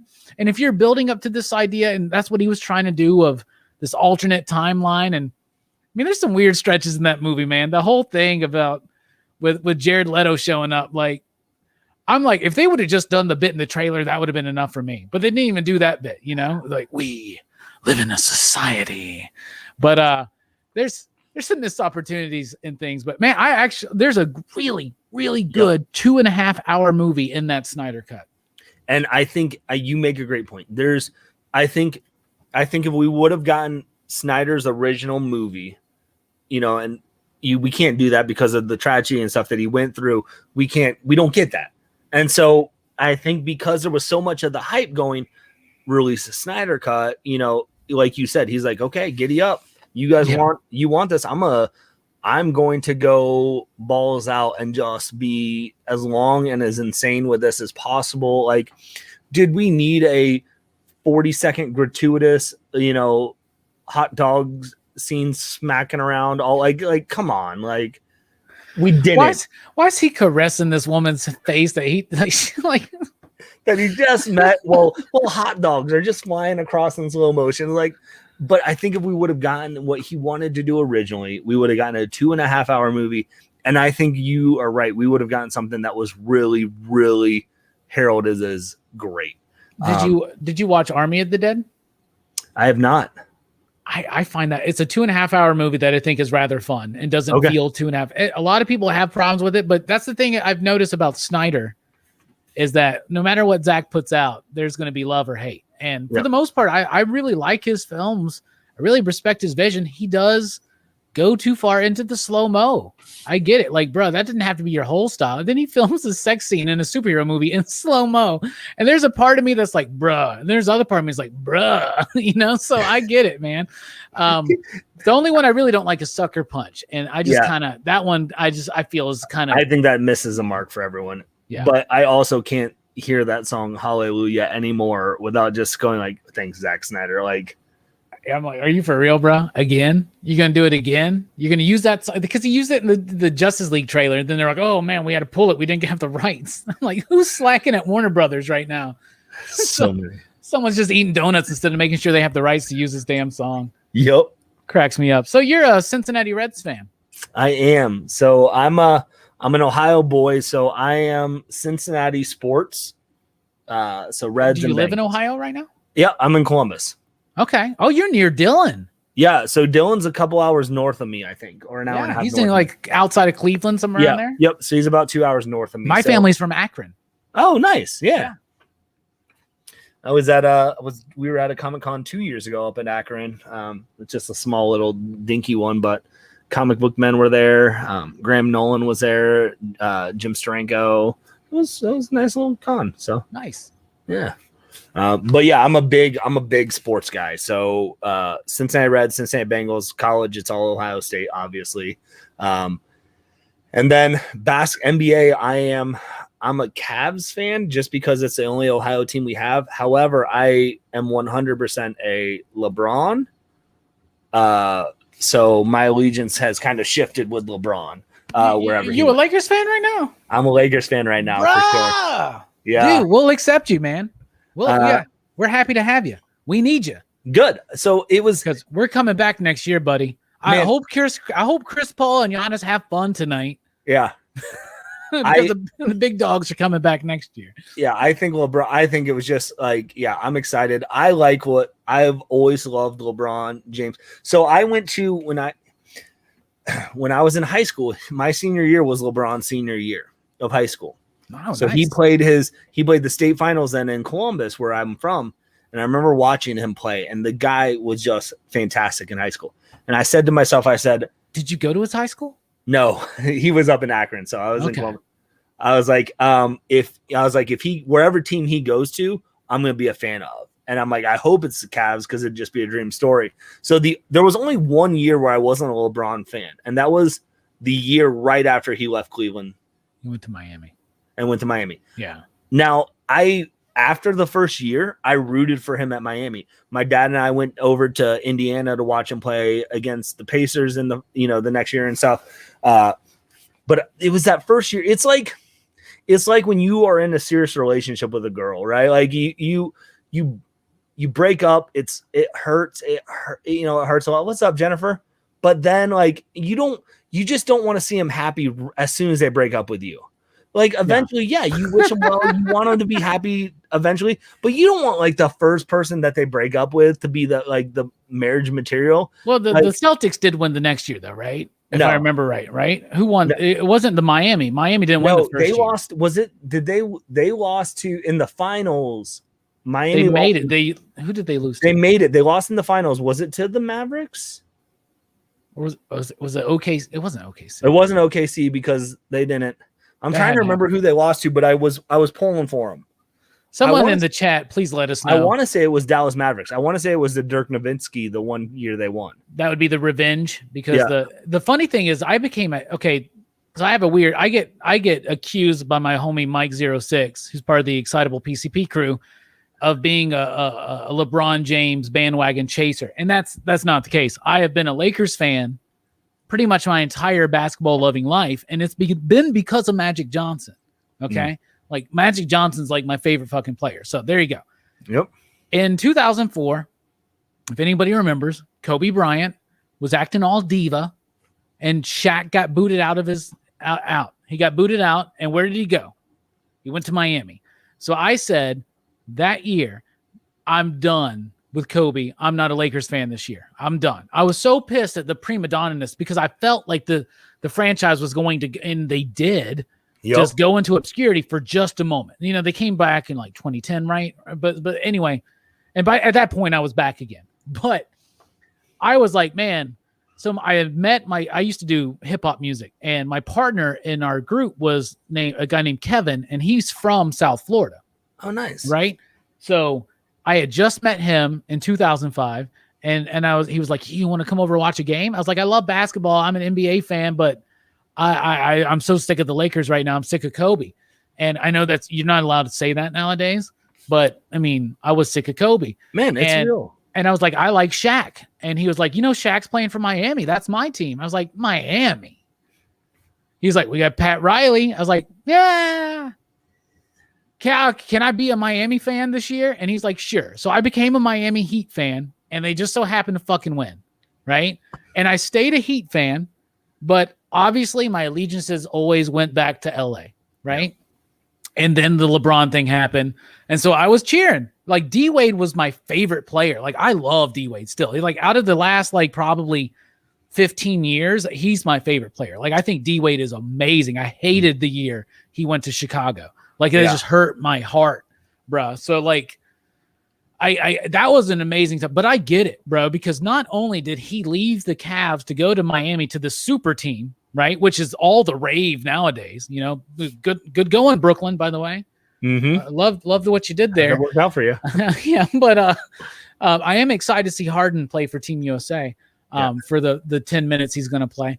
But it's the way he did it, dude. He did that whole ESPN like the like, oh my god. That's like it goes back to the freaking girlfriend. It's like your girlfriend's breaking up on you on freaking TikTok or Instagram Live. Like, hey guys, I just want to say, like, I don't like you. What's up, fire guy? But yeah, I mean, you mentioned Team USA, bro. I got the experience go out to the 2012 Olympic Games in London. The Redeem team. We got to see the dream, and we saw Chris Paul, LeBron James, Kobe Bryant, Kevin Durant, James Harden. Dude, it was Russell Westbrook was on that team. It was stacked. It was such a cool experience to get to watch all those guys play together. Oh, I bet, dude. That's what led to the Miami thing, right? Yep. They were like, hey, we like playing together. Maybe we should do a super. And that's all the rage now, super teams. It's like that era in like 90s alt rock where they were all like, maybe we should all form a band together. And we got a great album called Mad Season, right? Oh yeah, definitely check it out. What was that? Velvet Revolver, where it was like a matchup? Yeah, what was that? Scott Weiland with Guns N' Roses band, basically. Yeah. I'm cool with that. R.I.P. Scott Weiland. I was actually talking about Scott Weiland the other day. Someone was like, oh, I hate Stone Temple Pilots. And we're like, bro, I love Stone Temple Pilots, man. Flies in the Vaseline we are. See, you got a little bit of music. You didn't even have to throw in a super chat. Sometimes it blows my mind. All right. Here's something I want to ask you. Do you think there's something legitimate? Because if you're a basketball fan, you know what's going on. They did the COVID happen. I don't know if you've heard of it. COVID-19 happened in 2020. Something about it, yeah. Shut down NBA for months. And then they did the bubble. And a lot of people say that the Lakers championships like BS because of the bubble or whatever. Who cares about that? The big thing is this. LeBron and a few other players said, if we come back so soon after that, you're going to have hurt players. And I love that Chris Paul's at this spotlight right now. I love that Giannis is at this spotlight. Yep. I think that's great. I think it's amazing. I'm excited about this series. They're actually playing really good games. Even right now, they're playing a good game. Yeah. It's a Family Feud commercial where I'm looking, but I'm sure it's a good I got game. a PetSmart commercial right now. Okay, nice. So Celebrity Family Feud, though. Ooh, Rob Lowe, Terrence Howard. Where's Terrence Howard been? Anyway. Not on Iron Man. Not on Iron Man. Next time, baby. 12 years later. Last active 12 years ago. Do you think there's a legitimacy to that? Because so many of these players, like this Brooklyn super team, they kept getting hurt. AD went out. LeBron went out. Like, there's so many injuries that were affecting, like, the Clippers, they were shorthanded. Like, do you think there's legitimacy to that? I absolutely, and people like, oh, you're just saying this because you're a LeBron fan. I mean, say what you will, but the homie hadn't gotten really injured his entire career. And I get it. He's getting older. There is something to be said, and maybe it's just more for the older players, but you see that even now, right now, with Giannis with his knee. You're seeing this. I think the stress level that they put on themselves, they 9 times out of 10 by the end of May, you're out, and boom, you can then get into, you have then from June, July, August, September, October, you have 5 months. They literally did a turnaround in like 2-3 months. And I think you definitely were going to get that. People weren't able to recover. People that were going, they put a lot more. There was a lot shorter time from the playoffs to the end there that you don't get in a regular season. But yeah, I think it's true too. Not making any excuses, for any of the teams, right? Or the Lakers. I don't think the Lakers. I think they got weaker. When they got rid of Rondo, I wasn't pleased with that, and Schroeder didn't seem to be the guy. And I hope I know LeBron. Well, I don't know LeBron, but if I know what I think about LeBron, they're going after Trae Young if they can as soon as possible. I'll tell you that. because that kid, Oh, he can ball. He can ball. Let's talk about another ball, baseball. I'm a big Yankees fan. Go for it. We've hit a slide. How's Cincinnati doing? I know the Brewers are dominating that division right now. They came out. The Reds came out the season on lights out, and then they just couldn't hit. Kind of got in a groove. We're basically a 500 team right now, which is better than we've been in years past as a way to lead. So, all right. The biggest Reds question I guess I need to ask you is, should Pete Rose be in the Hall of Fame? Yes. I agree. Elaborate. Maybe some people don't know the deal. What happened to Pete Rose? Why is he not allowed? So why does Bud Selig hate him so much? He bet on games, but I feel he like bet on his own team. That's the thing. Yeah. Right? That was the Yeah. But he bet against his team, didn't he? I think so. Yeah, that's when you're like, well, bro, the Black Sox scandal, those people were banned for life too, and that's kind of sad, I think. But it gave us a great movie in Field of Dreams, so that's true. Did he bet? Sure. Does it take away though? There's a difference about, you can say he cheated, you can say he threw games if you want, but there's a difference between what he did and then like steroid use, where you take away did he cheat? He still was a hell of a ball player, right? Yeah. Like, you take away steroids from half these players, they're not going to put up the stats that they did. Pete Rose performed as a Hall of Fame performer. Now you can then say second most hits in baseball, right? Right. So he deserves it from that aspect because he probably threw games. He probably cheated. He got caught betting on games and all of that stuff. But it still doesn't take away the fact of how he is as a player, a Hall of Fame caliber player. Yeah. Where I feel like if he used steroids, he used performance enhancing drugs, sure. But I also, it's neither here nor there. Like, for me, I'm not going to lose sleep over it. It's murky though in those days, right? Like, who is do we people that are on painkillers? Like Mickey Mantle dealt with chronic pain his entire life, and he was on painkillers. What was Babe Ruth doing? I don't know. Are 20 hot dogs before a game a performance enhancer? Maybe. Barry Bonds. Let's talk about Barry Bonds. Barry Bonds, Mark McGwire, Sammy Sosa, Rafael Palmeiro. Okay, I get it. You maybe can hit the ball 5 feet further. You know what I'm saying? But does that help your hand-eye coordination? Does that help your ability to actually make contact with that ball? I don't know. Barry Bonds literally looked like a whole nother human being. He did, but that's because you're able to lift and have a quicker recovery time. So you're able to lift more. You can get stronger, but strength does not make a professional hitter. No. Pete Rose, I'll tell you what, that gave us one of the most exciting summers too. That is true. 98. Watching Sosa McGwire, man. It brought baseball back, bro. After the strike in 94, nobody gave a shit. And by the way, the worst thing about the strike is that we missed Tony Gwynn's 400-year season because he was going to bat 400, bro. Yep. Oh my God. It pisses me off. Anyway, but Pete Rose, he wasn't the biggest, bulkiest guy, and I just find it hard to believe that when Pete Rose, if he bet against his own team, that it was because he threw a game. I feel like he was one of the most competitive people out there outside of he was at the time, the new school version of Ty Cobb, hopefully minus the really blatant racism, but who knows? But Pete Rose is an amazing ball player, bruh. Charlie Hustle, bruh. The way that he made that happen.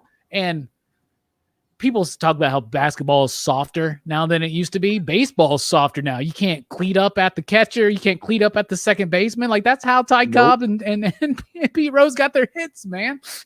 But it's that you're right. I would say that there's more of a sting on Barry Bonds, who will probably never make it either. Right. And, and that's sad, I think, because a lot more people use steroids than just the handful that we remember. You know what I'm saying? It's more impressive things like Darryl Strawberry and Drew Gooden, what they did, of how they took basically performance de-enhancers because they played drunk and high half the time like that. Well, as S Vaughn 82 says, what about that dude who pitches a no-hitter while tripping on LSD? Right? That's a performance enhancer. Man, yeah, those I will tell you though, man, and they make for great 30 by 30s for on ESPN. Those are some of my favorite docs to watch. Yeah, they really freaking So good. So I just want to let you know that it is pronounced blue curacao. I'm sure other people have let you know that. So I was saying it correct. Yeah, you are. Yeah. So, it doesn't look like it. Right. But we have to use that when we used to make this drink called Romulan Ale. Okay. Which was Bacardi 151, Everclear, and Blue Curacao. And it's, Romulan Ale in Star Trek lore is the drink that's banned in the Federation because it's just so potent. And yeah, bruh. Ruined reputations and careers that night. Let me just say that. Oh man. Yeah, it's so funny because like when we were doing that video and I said that, like, I mean, and that's we don't script it, like, and that's kind of how we do it. She's like, that you're not saying it right because she didn't know. I'm like, I swear this is how it's said though. Because you're right. Like if you're looking at it, you're like, wait, is it pronounced Tynan or is it Tinian? Is like, just so you know, it's Tynan. It's Tynan. I mean, he says it on his Twitter. Like there should be no debate, people. I know, and I've learned how to. I've had to constantly relearn how to say his name correctly. So, because at first it was like James Tynion the Fourth. Like that sounds so cool, and it sounds like somebody from Game of Thrones, man. Yeah, but it's like a Jamie Lannister. Like it feels regal, right? Like James Tynion the Fourth. Yeah, I used to say Tinian, then I said Tynion. Now I say Tynan. Yeah. But I'm like, why is the O there? And why is your website called Tiny Onion? Tiny Onion, Tiny Onion. Like, what are you doing? Dude, he's just trying to do that to throw people off and just play with everyone. Yeah, that is what he's doing. So are you a wrestling fan? I am. I thought so, because in one of your videos, I saw you wearing a Ric Flair. Yeah. Sure. Woo. So I got my little Ric Flair. Nice. So nice. That was signed. Yeah. So we met him at hopefully by Ric Flair, right? Yes, it is. Okay. So my wife and I it's signed by Stone Cold Steve Austin. Naturally, we met him at a con, and it was one of those things like people are always like, dude, what was Ric Flair like? I go, and my response is always the same, like, whatever you imagine meeting Ric Flair like in person would be, that's what it's like. Like, it's exactly whatever you would imagine. Like, dude hit on my wife, was like, how in the hell do you have a wife like that? But like, it was super chill. Like his, like, I think it was like his sixth wife at the time was there at the con with him, was like talking to us about stuff. And was like, oh, bring the kids. And, like I would have watched your kids for you. And like, I'm like, I wouldn't have trusted you, the Flair family with my kids, but that's cool. Like that's, so I grew up watching. So you'll appreciate this. My wife and I went to a toy store yesterday after dinner. It's like all nostalgic toys from our childhood. They had most of the wrestling buddies. They had the Ultimate Warrior. They had the Hulk Hogan. They had the $1 Million Man. They had the knockoffs, the WCW ones, like the Sting. And I was I'm like, what are you guys asking for the Ultimate Warrior? And my wife's like, we'll get that. Like, you can just get it. Don't worry. I'm like, no, you don't understand. She's like, what? She's like, oh, the girls will have fun playing. I'm like, no, if I buy this, the girls aren't touching this because this shit's going in a case, baby. And she's like, what? And the guy came down. He's like, oh, it's like $175. She's like, are you serious? I go, oh, I could have told you it was going to be that. Like, I was like, yeah, it's expensive. But I think you were talking with Travis on his shit channel a couple days ago about Masters of the Universe. And dude, they have an entire case of Masters of the Universe, TMNT, all the old figures. This is the store I found Jabroni his Technodrome that he bought. He did unboxing. Yeah, man, and I bought it for him and sent it to him. Like, we coordinated with that. And this was that same place. Like, so they have all that stuff. Like, it's so cool. That is a trip out there near you. Yeah, it's a shop downtown Columbus, 10 minutes away from me. Wow. Well, next time you're there, ask them if they got a scare glow. Okay. Just ask that them. I just want to know how much. Is that probably gonna be about $200? So I mean, this is like I took this picture just for you too. That's Bruh, does that faker still have the sticker? I need that faker. So, oh my God, there's a scare glow right there. No cape though. So, and Bruh. some of them have where they have the pieces, like they'll say like, oh, we have them later, other places or things like that. So no, next time if you have a list of stuff that you're looking for, let me know and I can go ask them what they're. So, Bruh. I'm very fortunate. I don't know if you knew this or not, but I work at a comic shop. I'm store manager, and we're a toy, game, and comic shop, and so I get a lot of good selection on things like.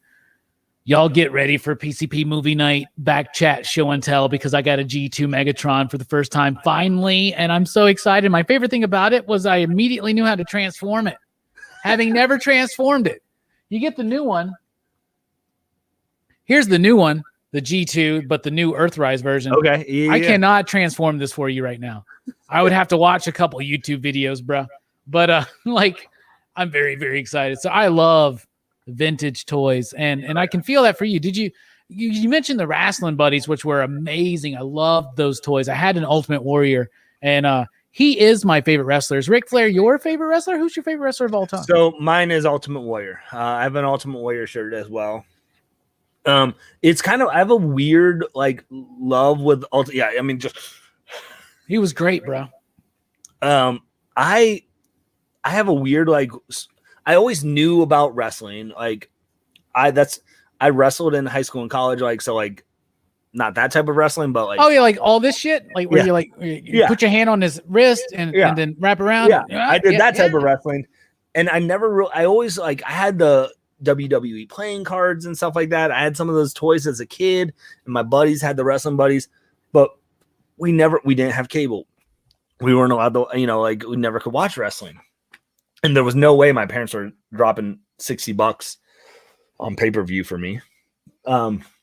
It's my weird connection actually to wrestling is I fell into a rabbit hole about 3 years ago. I was a big UFC fight fan. And when freaking, and then people are going to hate this for it, but when Ronda Rousey went into WWE, she was the reason my wife would watch UFC with me because she was like, oh, it's a dope badass chick fighting. I'll watch it. Sure. And bruh, so I got ESPN Plus. Sometimes I watch those chicks fight and bruh, dude, hell no. I will not step into an octagon with any of them. And so when she went into WWE, we fell into a rabbit hole of, okay, I'm going into So I bought the WWE Network. I went back and watched all the documentaries. I would sit back and watch, I'd watch a different WrestleMania every day. So my love for wrestling is almost more recent, going back and watching all the stuff. I didn't, I was always familiar, the road, the animal from the Road Dogs and stuff, his son was a popular linebacker at Ohio State. So that stuff was always present and around in my culture. But we went to our first ever WWE match, ringside. So it was the year Ronda, because Ronda only was in the WWE for a season, and it was Labor Day weekend, which is always a big one in WWE because it's the last Monday night before Monday Night Football comes on. So they always try to make it the biggest show. And it was here in Columbus. So we went, and so our first ever WWE match, that was a big shtick with the Shield at the time against Braun Strowman and, Baron Corbin, all of those guys. But they were promoting, I think it was the Summer Showdown Down Under or whatever, with Undertaker and Triple H and HBK, who is also one of my favorites. Man. And so our first thing we got to see was Undertaker came out and the lights dimmed. You feel like they pumped so much more air into that arena at that time. The bells chime, and I didn't even grow up with it as a kid, and that's awesome. It was amazing. I've only ever been to one wrestling show, and it was in the early 90s. Ultimate Warrior was there that night. I remember that because I remember my mom gave me money for a Hulk Hogan shirt, and I bought a wrestling styrofoam belt and the Ultimate Warrior paper mask. So good. And she was like, "That's not what I gave you money for." I was like, "But that's what I wanted, Mom." You know, so Ultimate Warrior was my childhood hero, and then in the Attitude era, it was The Rock. I loved The Rock. I still love The Rock. I'm going through these Fast and Furious movies right now for the end of PCP Movie Nights Action Fest, and I'm loving them. I mean, honestly, like I always talk, I was like, I never cared. I watched the first one. I was like, it's not for me. It's Point Break with cars. Right. And in part 3, Tokyo Drift is Karate Kid with cars. Yep. But in part 4, they start becoming the MCU. Like basically they're forming the fucking Avengers. And like, I love it. Like, it's just, dude, it's so silly. I haven't gotten to watch 9 yet. And I've been telling myself I need to do a rewatch of them all before I go watch 9. But I mean, we can all agree right here, though, if they don't call Fast and Furious 10 Fast 10 your seatbelts, like they've dropped the ball, right? Like Fast 10 your seatbelts. Like fasten your seatbelts. Like that's a clearly a missed opportunity. You know, I thought that Rambo would probably have the weirdest title sequence in action movie history, and then the Fast and Furious franchise came. They said, "Hold my beer. Let me." Yeah. Fast, the Furious, Too Fast, Too Furious, Fast and Furious, Tokyo Drift, Fast and Furious, Fast 5. You know, like what? No sense. And then Fast and Furious 6, and Furious 7, Hobbs 8 of the Furious, Hobbs and Shaw, Fast 9. What? It will be Fast 10. You're right. It will be because it's now called the Fast. You've heard it here on Pop Culture Philosophers first. Yeah, right. It's now called the Fast Saga, is what they call it. Oh, right? Fast is. And back in the day, they had to. The director of that franchise traded Roger Corman stock footage that he had filmed for the rights to the name The Fast, and the Furious, because that was an old school Roger Corman film. Which is an interesting little tidbit. Maybe that's one of the reasons why they stopped using the does. Yeah. I don't know. But that's silly shit, right? What's your favorite movies of all time? If someone was like 5 movies for the rest of your life, you can only watch these 5 movies, what would they be? Ooh. There's a difference. There's a difference between rewatchability and my 5 favorite movies. Really? Yeah. Your favorite movies wouldn't be the ones that you would watch the most? Well, because I say that from the aspect of like, if I'm only knowing I can watch certain movies, I'd probably curate my list to be more of like, have some comedy, have some like action. Like, I get that. I'm going to reframe the question then. What are your 5 favorite movies? So 5 favorite movies. Ooh, this is off the top of my head. I don't do this often. So I'm going to say one of them, without a doubt, always makes my top 5 is Memento. Nice. I love what Christopher Nolan does. And I mean, that's one of those, you can go back and rewatch it and find so many things that you missed out on. It's a brilliant film, bro. It's fantastic. And so like that is up there for rewatchability, because you can go back and like, like I don't feel drunk. Right. I love that bit. It's like, I don't feel drunk. So Memento is always up there as the top 5 for me. Dick Tracy's in there just for pure nostalgia. Like there's no doubt, like it has so much meaning to me as a child. Like I get it. It's not a top 5, top 10 movie. I'm not saying that, but for me personally, it is because of what it means to me as a collector. Usual Suspects is another one that I adore. Brilliant.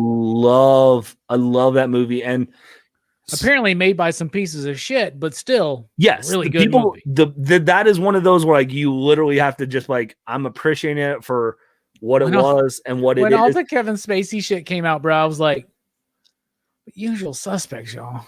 Why can't I have one thing? Just give me one thing. So I mean, I will still watch that movie. I think just how it's broken down with what Kevin Spacey does in that, it's fantastic. I'm gonna flip you. Okay. I'm gonna flip you. Flip me. Yeah, like that's.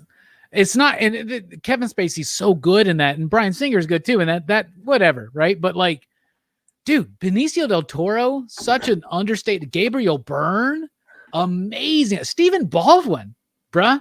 Why is Stephen Baldwin good in a movie? Like, because of this film. Like, this movie's brilliant.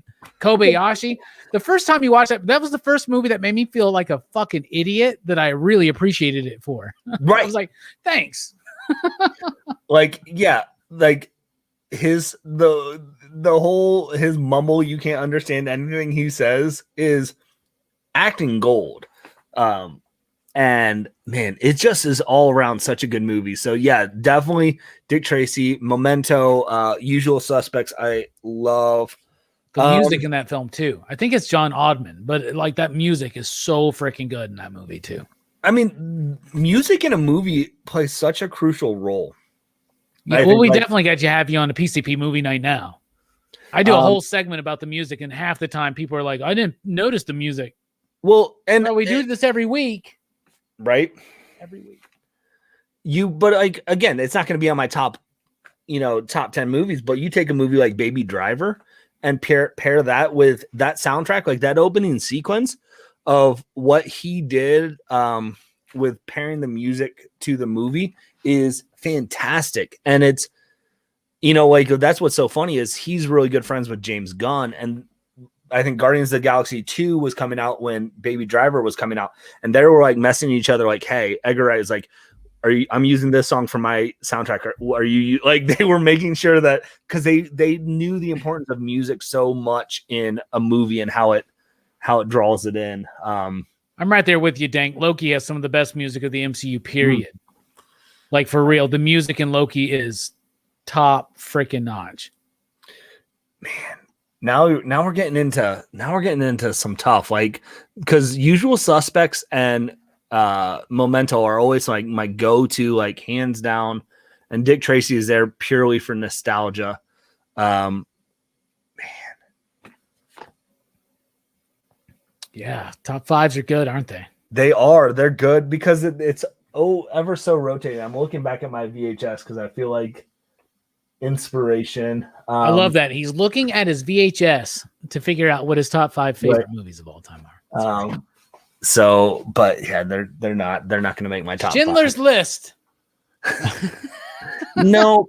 One of the best films, maybe, but favorite, not so much. That's so hard to watch. That's a hard one to watch. Man, quack, quack, quack. Like, I love My Ducks. And I love Disney Plus show. Like, that's great.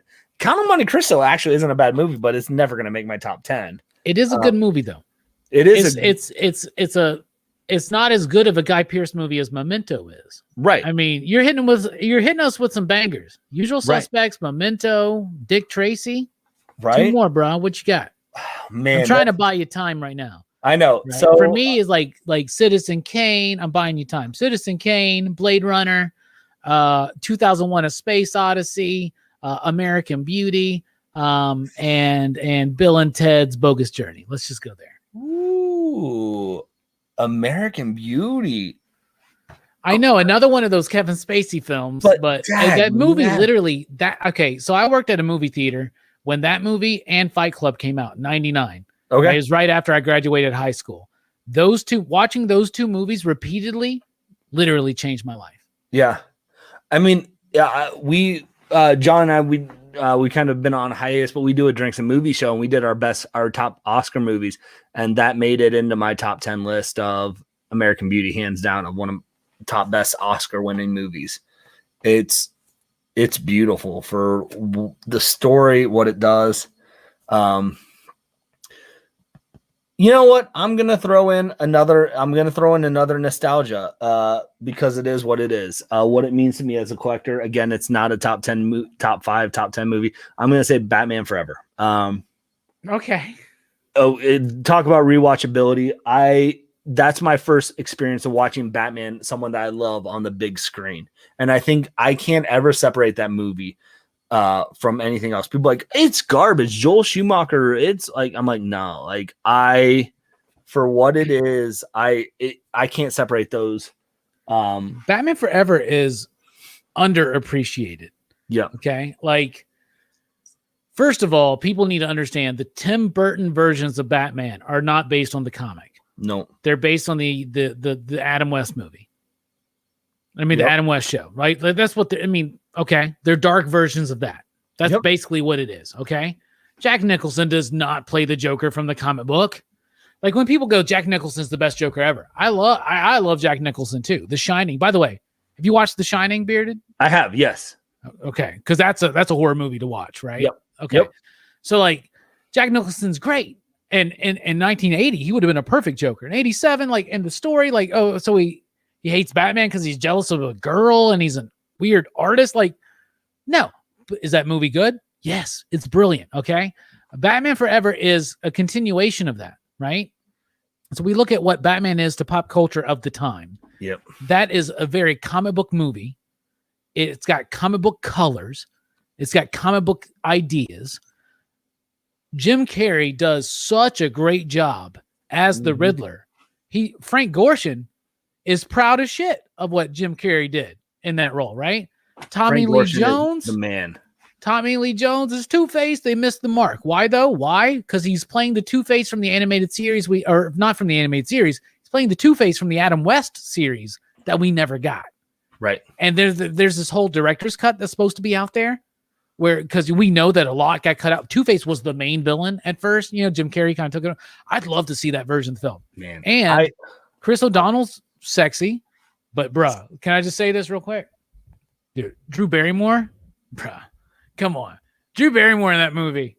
She's a dime, bro. Nah. Station. Bro, my first ever like movie star celebrity crush was freaking Nicole Kidman in that movie. Dr. Chase Meridian. Are you kidding?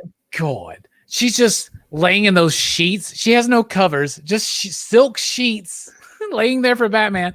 I'm like, bruh, what's wrong with you, Batman? That's the first time that I thought Batman doesn't go down. That's exactly like he just doesn't like. He's not the hero, dude. I'm gonna blank on which one it is. There is a Batman book, or a Batman family book within the past, I swear, 3 months, because I mentioned this on Comic Talk Live, and where there's a mention just in passing of Dr. Chase Meridian, like the name is mentioned, like Dr. Meridian. And I'm like, dear God, if they bring Dr. Chase Meridian into Batman comic book lore. Was she not already there? Was that not a name they pulled? I don't think it was. I could be mistaken, and chat can correct me. I'm pretty sure that she was a made-up character for the movie. Okay, because they did Vicky Vale. Right. And there's so many. There's like Silver McCloud. What is it? Silver McCloud. Silver McCloud or whatever. Yep. There's so many. Is Chase Meridian from the comics? I'm going to look it up now. Look it up because I want to know, and I'm just grabbing a bottle. And if it is, I'm going to buy her first appearance. If it is, I would too. So we're going to both be going on eBay and outbidding each other right now. I'll just go to my shop and look in the warehouse. Oh, there you go. I don't have that privilege. Well, I pulled up a Batman wiki, but it was all about the Batman Forever. People also ask, is Chase Meridian Harley Quinn? Dude, what? Well, they wanted Harley. So Joel Schumacher wanted Harley Quinn in his third Batman movie. Yes. Well, Joel Schumacher in his, yes. His third one. It was going to be Harley and Scarecrow. Because I remember reading an article saying that Jenny McCarthy was going to be Harley and Howard Stern was going to be Scarecrow. Well, and it was like, because it was going to be Harley Quinn was going to be mad at like Bruce Wayne, and Scarecrow was going to be mad at Batman, or vice versa. What I think was Scarecrow was Batman. I think Harley Quinn was going to be like a toy maker, like the daughter of like a toy shop maker or something. And like Bruce Wayne's like company bought him out, her dad's small business out or something, like, so she had a vendetta against Bruce Wayne. And Scarecrow was going to be against Batman because that's then they were going to bring in a nightmare dream sequence all the previous villains from all the Batman movies. And that was how they were going to tie the continuity of Batman, Batman Returns, Batman Forever, and Batman Robin all into this. Wow, that sounds cool. Because Batman Robin flopped. By the way, yeah, it did completely flop. That studio was like, no, we aren't going to deal with this price tag. That's what happens when you take advantage of your audience. They'll watch a Batman movie no matter what. They did that with Superman 3 and 4. Yep. So Chase Meridian was created specifically for Batman Forever, but it was Batman 108 in which Tynan name dropped her. Apparently. Okay. So I knew it happened. So gang, first appearance on the way, y'all. Y'all better get ready. Keep buying Batman. We're dropping spec knowledge left and right here. No spec knowledge that no one gives a flip about, but we are dropping it because y'all are getting that. People ask me for spec people ask me for spec insight, and I'm like, I can't tell you anything because I would have told you to sell your Walking Dead #1 when it hit $50. Yeah, I'm just as bad. I remember going to the shop. Something's Killing the Children came out the same time Once and Future came out, and I bought 2 copies of Once and Future because I was like, this will be one. But it's underappreciated. It is, and it's underappreciated. There's less people hyped on that, so when it does hit, and that is a property that I see working so well. Yep, so freaking. It's Indiana Jones, but scarier. That's something I think that the audience right now, the general Muggle audience, is primed for. Right. Something like that. And imagine Indiana Jones, but scary. If Sam Raimi did Indiana Jones, I think we might get Once and Future. Ooh. Man, I'm excited for the Indiana Jones video game that we're going to be getting real soon. So that's... You like video games? Yeah. Are you more of a retro gamer or a new school gamer? Both. Okay. So What's your favorite modern game? So modern game, I mean, spoiler, I love the Batman trilogy. Like, I love the Arkham trilogy. I think they were great. They were everything I wanted. I'm more of a retro gamer. I don't really play modern games, but Arkham Asylum, the first one's one of the last modern games I played. That game's incredibly intuitive, and it makes you feel like you're doing the full Batman experience. Yes. But I did find myself going through the entire game detective mode. Yep. I did too for sure.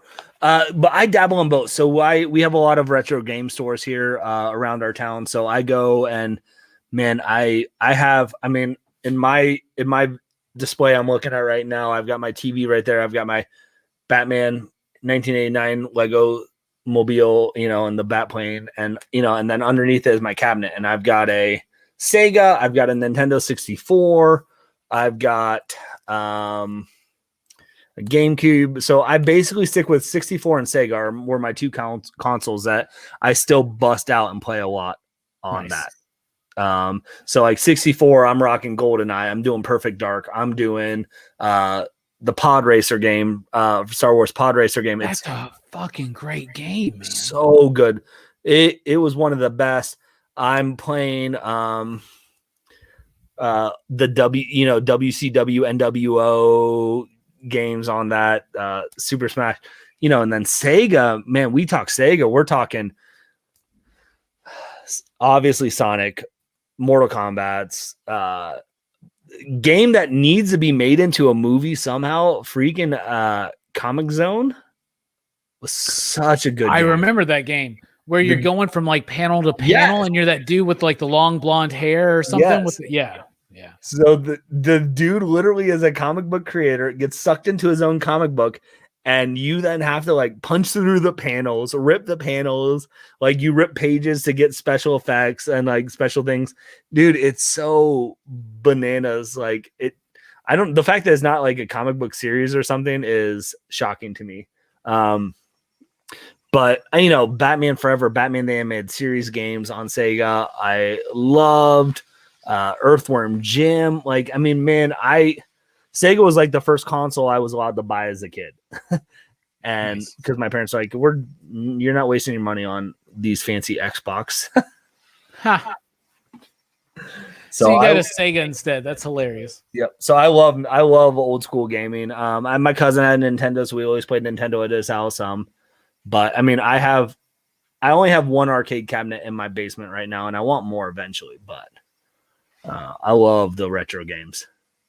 Nice. What arcade cabinet do you have? I have, I'll just turn it because I can right there. I have the Turtles. Bruh, is that the arcade 1-up? Yep. Nice. So I'm holding out hopes because I'm like, I know I can get maybe 1, maybe 2 more arcade cabinets in my base. I know I could get more, but with what I want, with like my setup in here, like I could probably only find space for 1 or 2. And I'm holding out hopes that Arcade 1-Up does a Simpsons, because that game was... I think they are. Are they? Because that game was the best game. I put so many freaking quarters into that Simpsons game. Yeah, me too. The Simpsons, the Turtles, the X-Men. Those 3 right there. Those 3. And so I've held out on the X-Men because it's a bigger cabinet because I'm like, I want to wait for Simpsons because I know it's a big 4-person cabinet as well. When our UPS driver was delivering our shipments today, I saw in the truck a package of NBA Jam. And I was like, you can just leave that here and just be like, yeah, I don't know what happened to it, right? I'll give you $20. He just wouldn't go for it. So no, dude. The only reason I don't own that cabinet is at least because I have so many other games, like consoles that have that game on it. Then I'm like, But man, I don't know, like one of the big things here in Columbus is there are arcade bars. Do you guys have that where you're around in Alabama? No. So then that's the thing here now in Columbus is there's at least 3 within a 10-minute drive. It's all old school arcade cabinets and they're all free play as long as you buy a drink. Oh, bro. And like, so all their drinks too are like a Steve Urkel, like they're all 1990, 1980s. Like so it's like the reverse of a casino. Yeah. They're like the games are free if you buy a drink. And they charge you $12 for a cocktail or $8 for a beer. But I mean, you can't. But you're playing the games like The Simpsons. You're playing the NFL Blitz games. You're playing the Terminator 2 game with a big old freaking machine gun. Like, dude, you have some good arcades here, but you have to pay for the arcade and you have to pay for the games and the drinks, and that kind of sucks. But yeah, no, I want that. That sounds fun. I'd do that. I'd do that 100%. Yeah, arcade bars are slow sip it. Just slow sip it. Yep. And they don't check. So like you get in without paying for a drink, but I mean also like how dope is that? Like you're a kid, like you feel like such a rebel as a kid. Like I'm having a beer while I play the Simpsons game. Like this never would have happened as a child. No kidding, man. I was like drunk as hell and I managed to beat the X-Men like that. And I was like, man, that's all it took.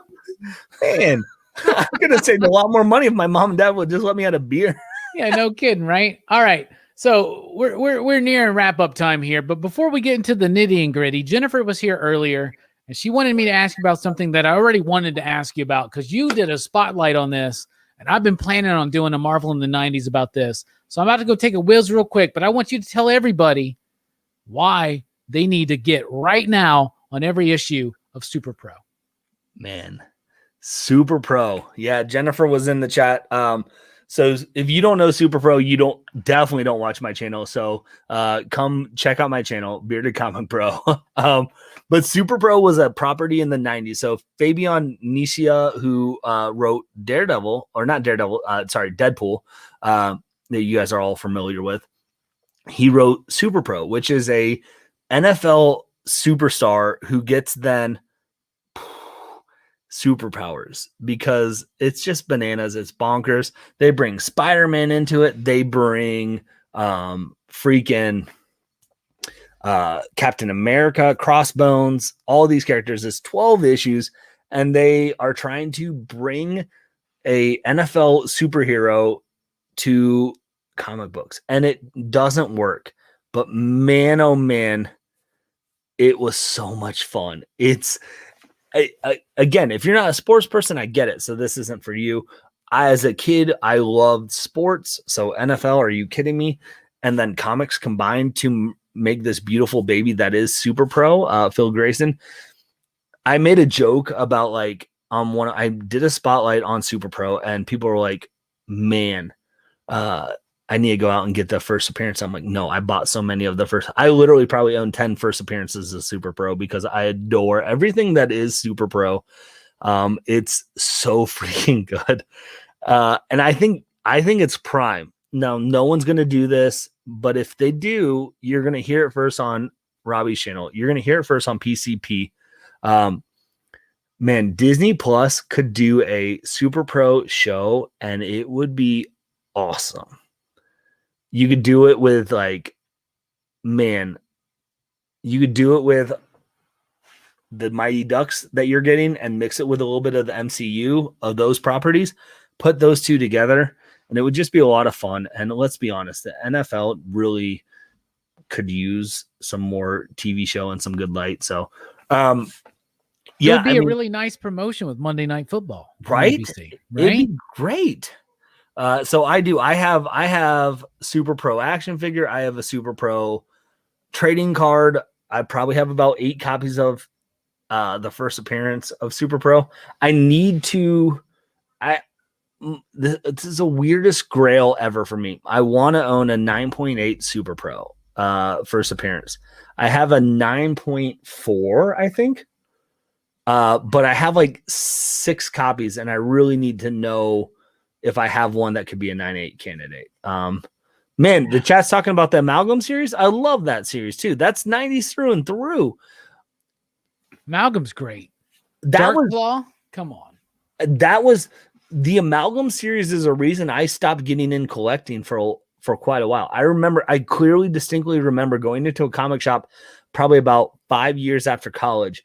And I was like, hey man, do you have that like comic books at all, or like graphic novel of like, it was like the Marvel and DC characters fought each other. Like I hadn't been in a comic book shop in years. And this dude looked at me like I was the dumbest person. He goes, Marvel and DC would never do that. Like that never happened. You're just memorizing. I'm like, no, like this isn't this like Sinbad was, a genie thing. Like this was, I clearly remember that this happened as a kid, like Marvel and DC. And he was just so freaking rude to me of like, no, you're a moron for thinking that would ever happen.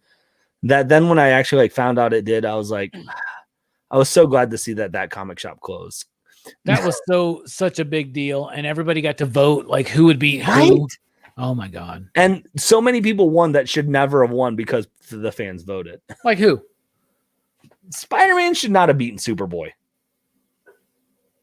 Superboy was at the time unexperienced and a little bit headstrong. So I agree that Spider-Man would win.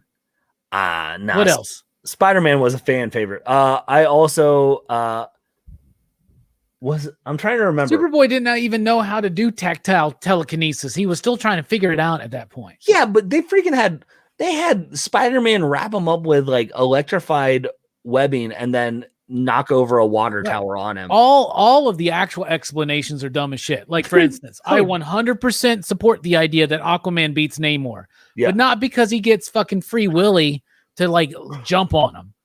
Like that ain't gonna stop Namor. I'm trying to remember because I did a series on this. I did like 6 months ago on my channel where I went through and broke down the first 3 books, and then I went through and was doing some of the books.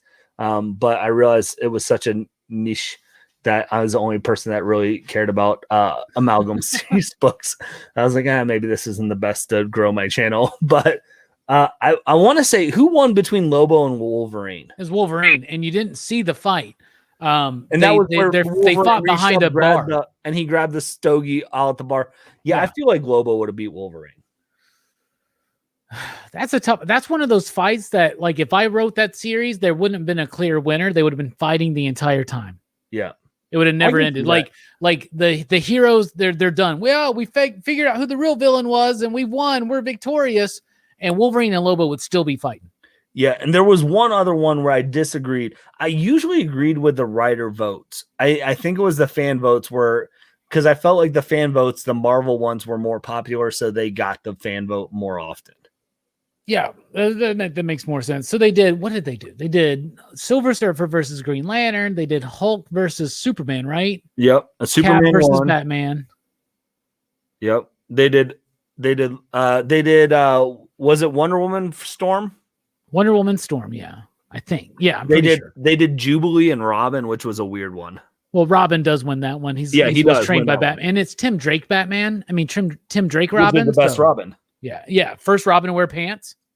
First Robin to have his own comic series that lasts 156 issues. Yeah, not even counting the miniseries, right? So, right.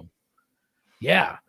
Speaking of those vintage Dark Knight Kenner lines, remember when they did their Robin figure? That was a new mold. He had this weird like kid from Kid and Play type thing going on. That was a weird one. That was interesting. No, Captain America did and Batman did finish. Batman beat him, but it was a little weird thing. Like he like pulled like a suit. They were fighting in a sewer, I think, and he pulled like a grate over him, and like Captain America was drowning, and Batman saved him or something. Like they did Captain America dirty, and I'm a Batman guy. They did a better Cap and Batman fight in the Kurt Busiek, George Perez Avengers JLA run. Yeah. Well, and because then they just keep countering each other. And they then did like the Batman Captain America comic book too. yeah, the John Byrne one. Yep. So yeah, that was actually good. You had the Batman Spider-Man crossover book, you had the Batman Captain America book, you had the Batman Spawn crossover books. And Batman Punisher. Yep. So here, you'll appreciate this. And we were talking the superpower line. I don't know if you watched my Instagram video. My mom just sent me this bad boy. Nice. The Batmobile, the 1960, and dude, it's Mine's still right up there. Where is it? Let me get mine. If we're stretching, let's do it. I mean, let's stretch. I don't care. Stretch, man. I was planning on redoing this shit soon anyway. Oh, I just knocked over Medieval Spawn. Hopefully nothing broke. Dude, there's mine right there. Yeah. Oh, yours is in better shape than mine. And I got the Batman and the Robin with it. So I've got the Robin. I haven't rebought the Batman. I still have like the Kenner Death Probe. What is it? Is it like the Death Probe 1? It's that freaking yellow orb of a spaceship. The Delta Probe. Delta Probe. Yes, Delta Probe. Yeah. I'm about to actually get one. I just got to get a gun and some stickers for it. Dude, that's one that I'm surprised, like, because those all came with mini comic books, and I'm surprised those mini comic books aren't more expensive. Yeah, right. Like the He-Man ones, right? Yeah. Dude, I just want everybody to know that Medieval Spawn's okay. It's all good. He's fine. So, yeah. I was really worried, bro. I'm not even kidding. These Spawn figures, like 3 of the last 5 Spawn figures I've opened from the 90s have broken immediately after opening them. Oh, it's the biggest letdown. All right. Have aliens visited us, you think, Bearded? Ooh. Have aliens visited us? Man, dude, the universe is too big to not have aliens visit us. Well, I mean, I would definitely say that the universe is too big to not have aliens, but to not have, you think they would, you think the aliens have visited us? I don't lean one way or the other, but if someone's like, here's the thing. If someone's like, there's definitive proof that aliens were here, I'd be like, okay, I believe it. Have you been keeping up with some of the leaks about the UFO? Yeah, the UFOs and all that stuff that the Air Force and Navy have been in the Pentagon and all that stuff, right? Not as much, but which is funny. Like I saw a meme like that's like, this is how weird of a year it is that literally like the government is saying that they've covered up an alien UFO and no one's talking. I know. Only the crazy person that quit Blink-182 is talking about this. This was what blows my mind. This all last year. You can look at almost every one of my live streams. And I'm like, you guys see the alien shit that they're talking about? Like, we're all focused on COVID. What's going on with? Are they setting us up for something? They're just like, now we can drop it. Like, yeah, like what? Because no one cares about it now.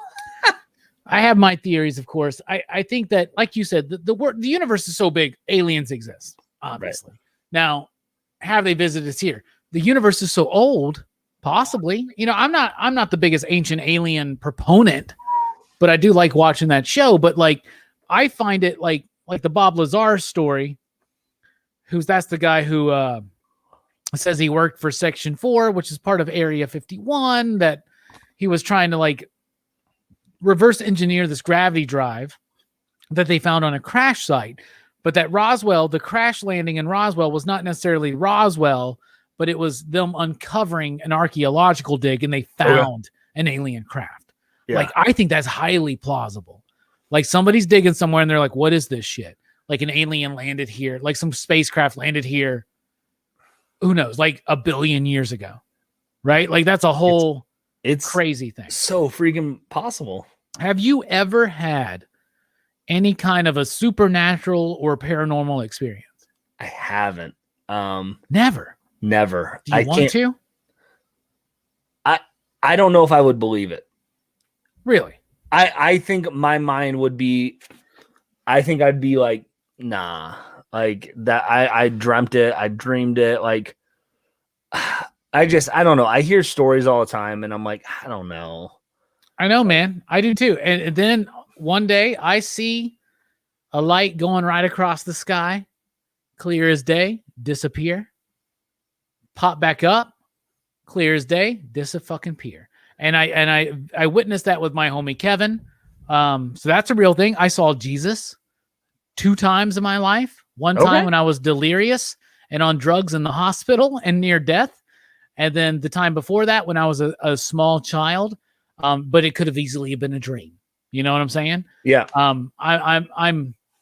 I think that a lot of, I say this a lot. So people that watch, you've heard me say this, but I believe that a lot of alien encounters, a lot of encounters with demons or angels or ghosts or loved ones like ancestors, right? Yeah. Or even like the Blessed Virgin Mary. I think a lot of them are the same phenomena.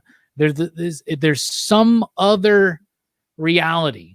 So I guess I want to end this Teen Dog Shades segment by just, you haven't had an experience. You think aliens are existing. You think they may have been here. What do you think about the idea of reality? This is a loaded question. Is reality everything that we see, touch, and feel? Is there more to it? Is there another dimension? Are there aliens visiting us? Is the government not telling us everything we need to know? Well, yeah, man. First off, this is the deepest I've ever been on a stream. So like, I appreciate it. So welcome to Pop Culture Philosophers. You're asking the great question, man. Oh, I definitely think there's a spiritual plane that we try to deal with. I would just say, like, from like the aspect of like ghosts and aliens and demons, I haven't experienced that. And I would be hesitant to be like, oh, that's in my mind. Yeah. So maybe, man, look, we already scared off Toad Man. That's fine. But like, maybe it is. And here, the thing is, what is reality? Reality to me, right, is what I'm experiencing right now. Everything I'm experiencing is through like neurons firing in my head. Yep. Right? Like, so like, what is even reality? Is this real? Like, I know it's a bit and it's funny to like, haha, is it? No, I'm serious. These are the questions that plague me daily. Like, is this real? Is what I'm experiencing real? Can I take my own perception of reality to be the truth? What is the truth?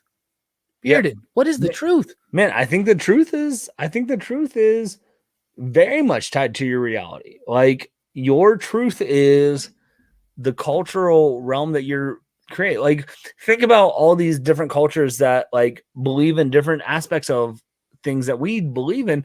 It's because of this is their bubble. This is their truth. We only know what we are exposed to, right? Like, we can't know more than our purview of what we have. So I think this is that idea that why you get so many heated debates, when it comes politically in aspects. I'm not going down that road, but because the worldview that people get created into. So I think, man, the reality plays 100% into what you are, what you're tapped into and what you're connected with and what you allow influence yourself and things like that, for sure.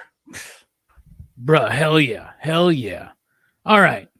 We appreciate it, everybody, for joining us tonight. I'm trying to jump off of this. Okay, there we go. All right. Thank you, Greg, for joining us. I've had a great conversation with you. We hope we can bring you back for Comics Revisited, for a PCP movie night, or another Rockin Robbie Live with. Maybe we can go full Teen Dog Shades next time and just talk about all kinds of craziness. Have you ever seen a Bigfoot? I have not. I want to, don't you? I do. At the same time, I'm terribly scared. Have you ever seen that movie? What was it? It's from the Adam Sandler crew. It's like, what is it called? Strange Wilderness. Strange Wilderness with Steve Zahn, where they go. Yep. And they find Bigfoot and they kill him. Like, that's what would happen. Like, damn, I just killed the most priceless. Like, whatever. Anyway, Greg, thank you so much for joining us. Real quick, one more time, tell everybody where to find you on social media and what you got coming up, brother. Man, it's very simple, gang. Follow me. If you're checking me out first, Robbie, thanks so much for having me on, dude. This was a blast. Anytime you want, I'll be back on. Bearded Comic Bro, YouTube, Instagram, Twitter. I think that's it. I do every Monday night. I try and drop creator interviews. I've got a couple big creator interviews I'm super excited about lined up. Every Wednesday night is kind of a free for all. Whatever I feel like content I want to create, I drop. Friday nights, I do name that character with my wife. A lot of the stuff I create on my show is with my wife. We just have fun doing different things. But man, just come check me out, Bearded Comic Bro on YouTube. If you want spec or unboxings, I'm not the channel for you. But if you just want to laugh and have a good time, I think you can do that with my show. I'll tell you, anybody that's 2 hours and 16 minutes into this show doesn't care about specs so much. So y'all definitely need to check out Bearded Comic Bro cooking channel, right?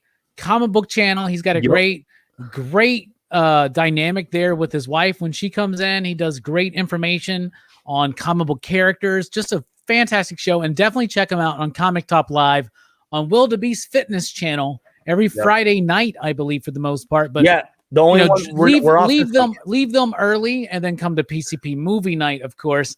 Speaking of go ahead. If you give me a fair amount of warning, so I don't do it like the week of, I can step away to do if it's a good movie night for me, I can do. We'll figure it out. January 2022, we'll do Dick Tracy. I guarantee it. Done.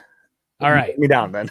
Speaking of PCP movie night, join us tomorrow night at 9 p.m. Central Time, where we continue Action Fest with Christmas in July. And yeah, we're talking about Die Hard, the very first Die Hard movie. But before that, you can check me out on Jim Mint Collectibles and on Comic Storian's channel to talk about Loki Episode 5, full spoilers, full reveals of what we think is going to happen. It's going to be a grand old time. We've been joined lately by Pressable Defects, by Comic Tom 101, Very Gary Comics, a great slam bang, fantastic all-star panel. You don't want to miss it. And of course, I will be back on Dylan's Horror Show, 6 p.m. Central Time on Saturday night to talk about Chopping Mall. It's on Amazon Prime right now, so you guys go ahead and watch it. And then Rockin Robbie Live, 7 p.m. Central Time. We're back full board with what are we doing, a Marvel or 90? A Marvel or DC in the 90s? We don't know. We're doing something in the 90s. And there's nobody there. It's just a wall. I was trying to figure it out. Anyway, thank you guys so much. We're dipping out. Station, we love you.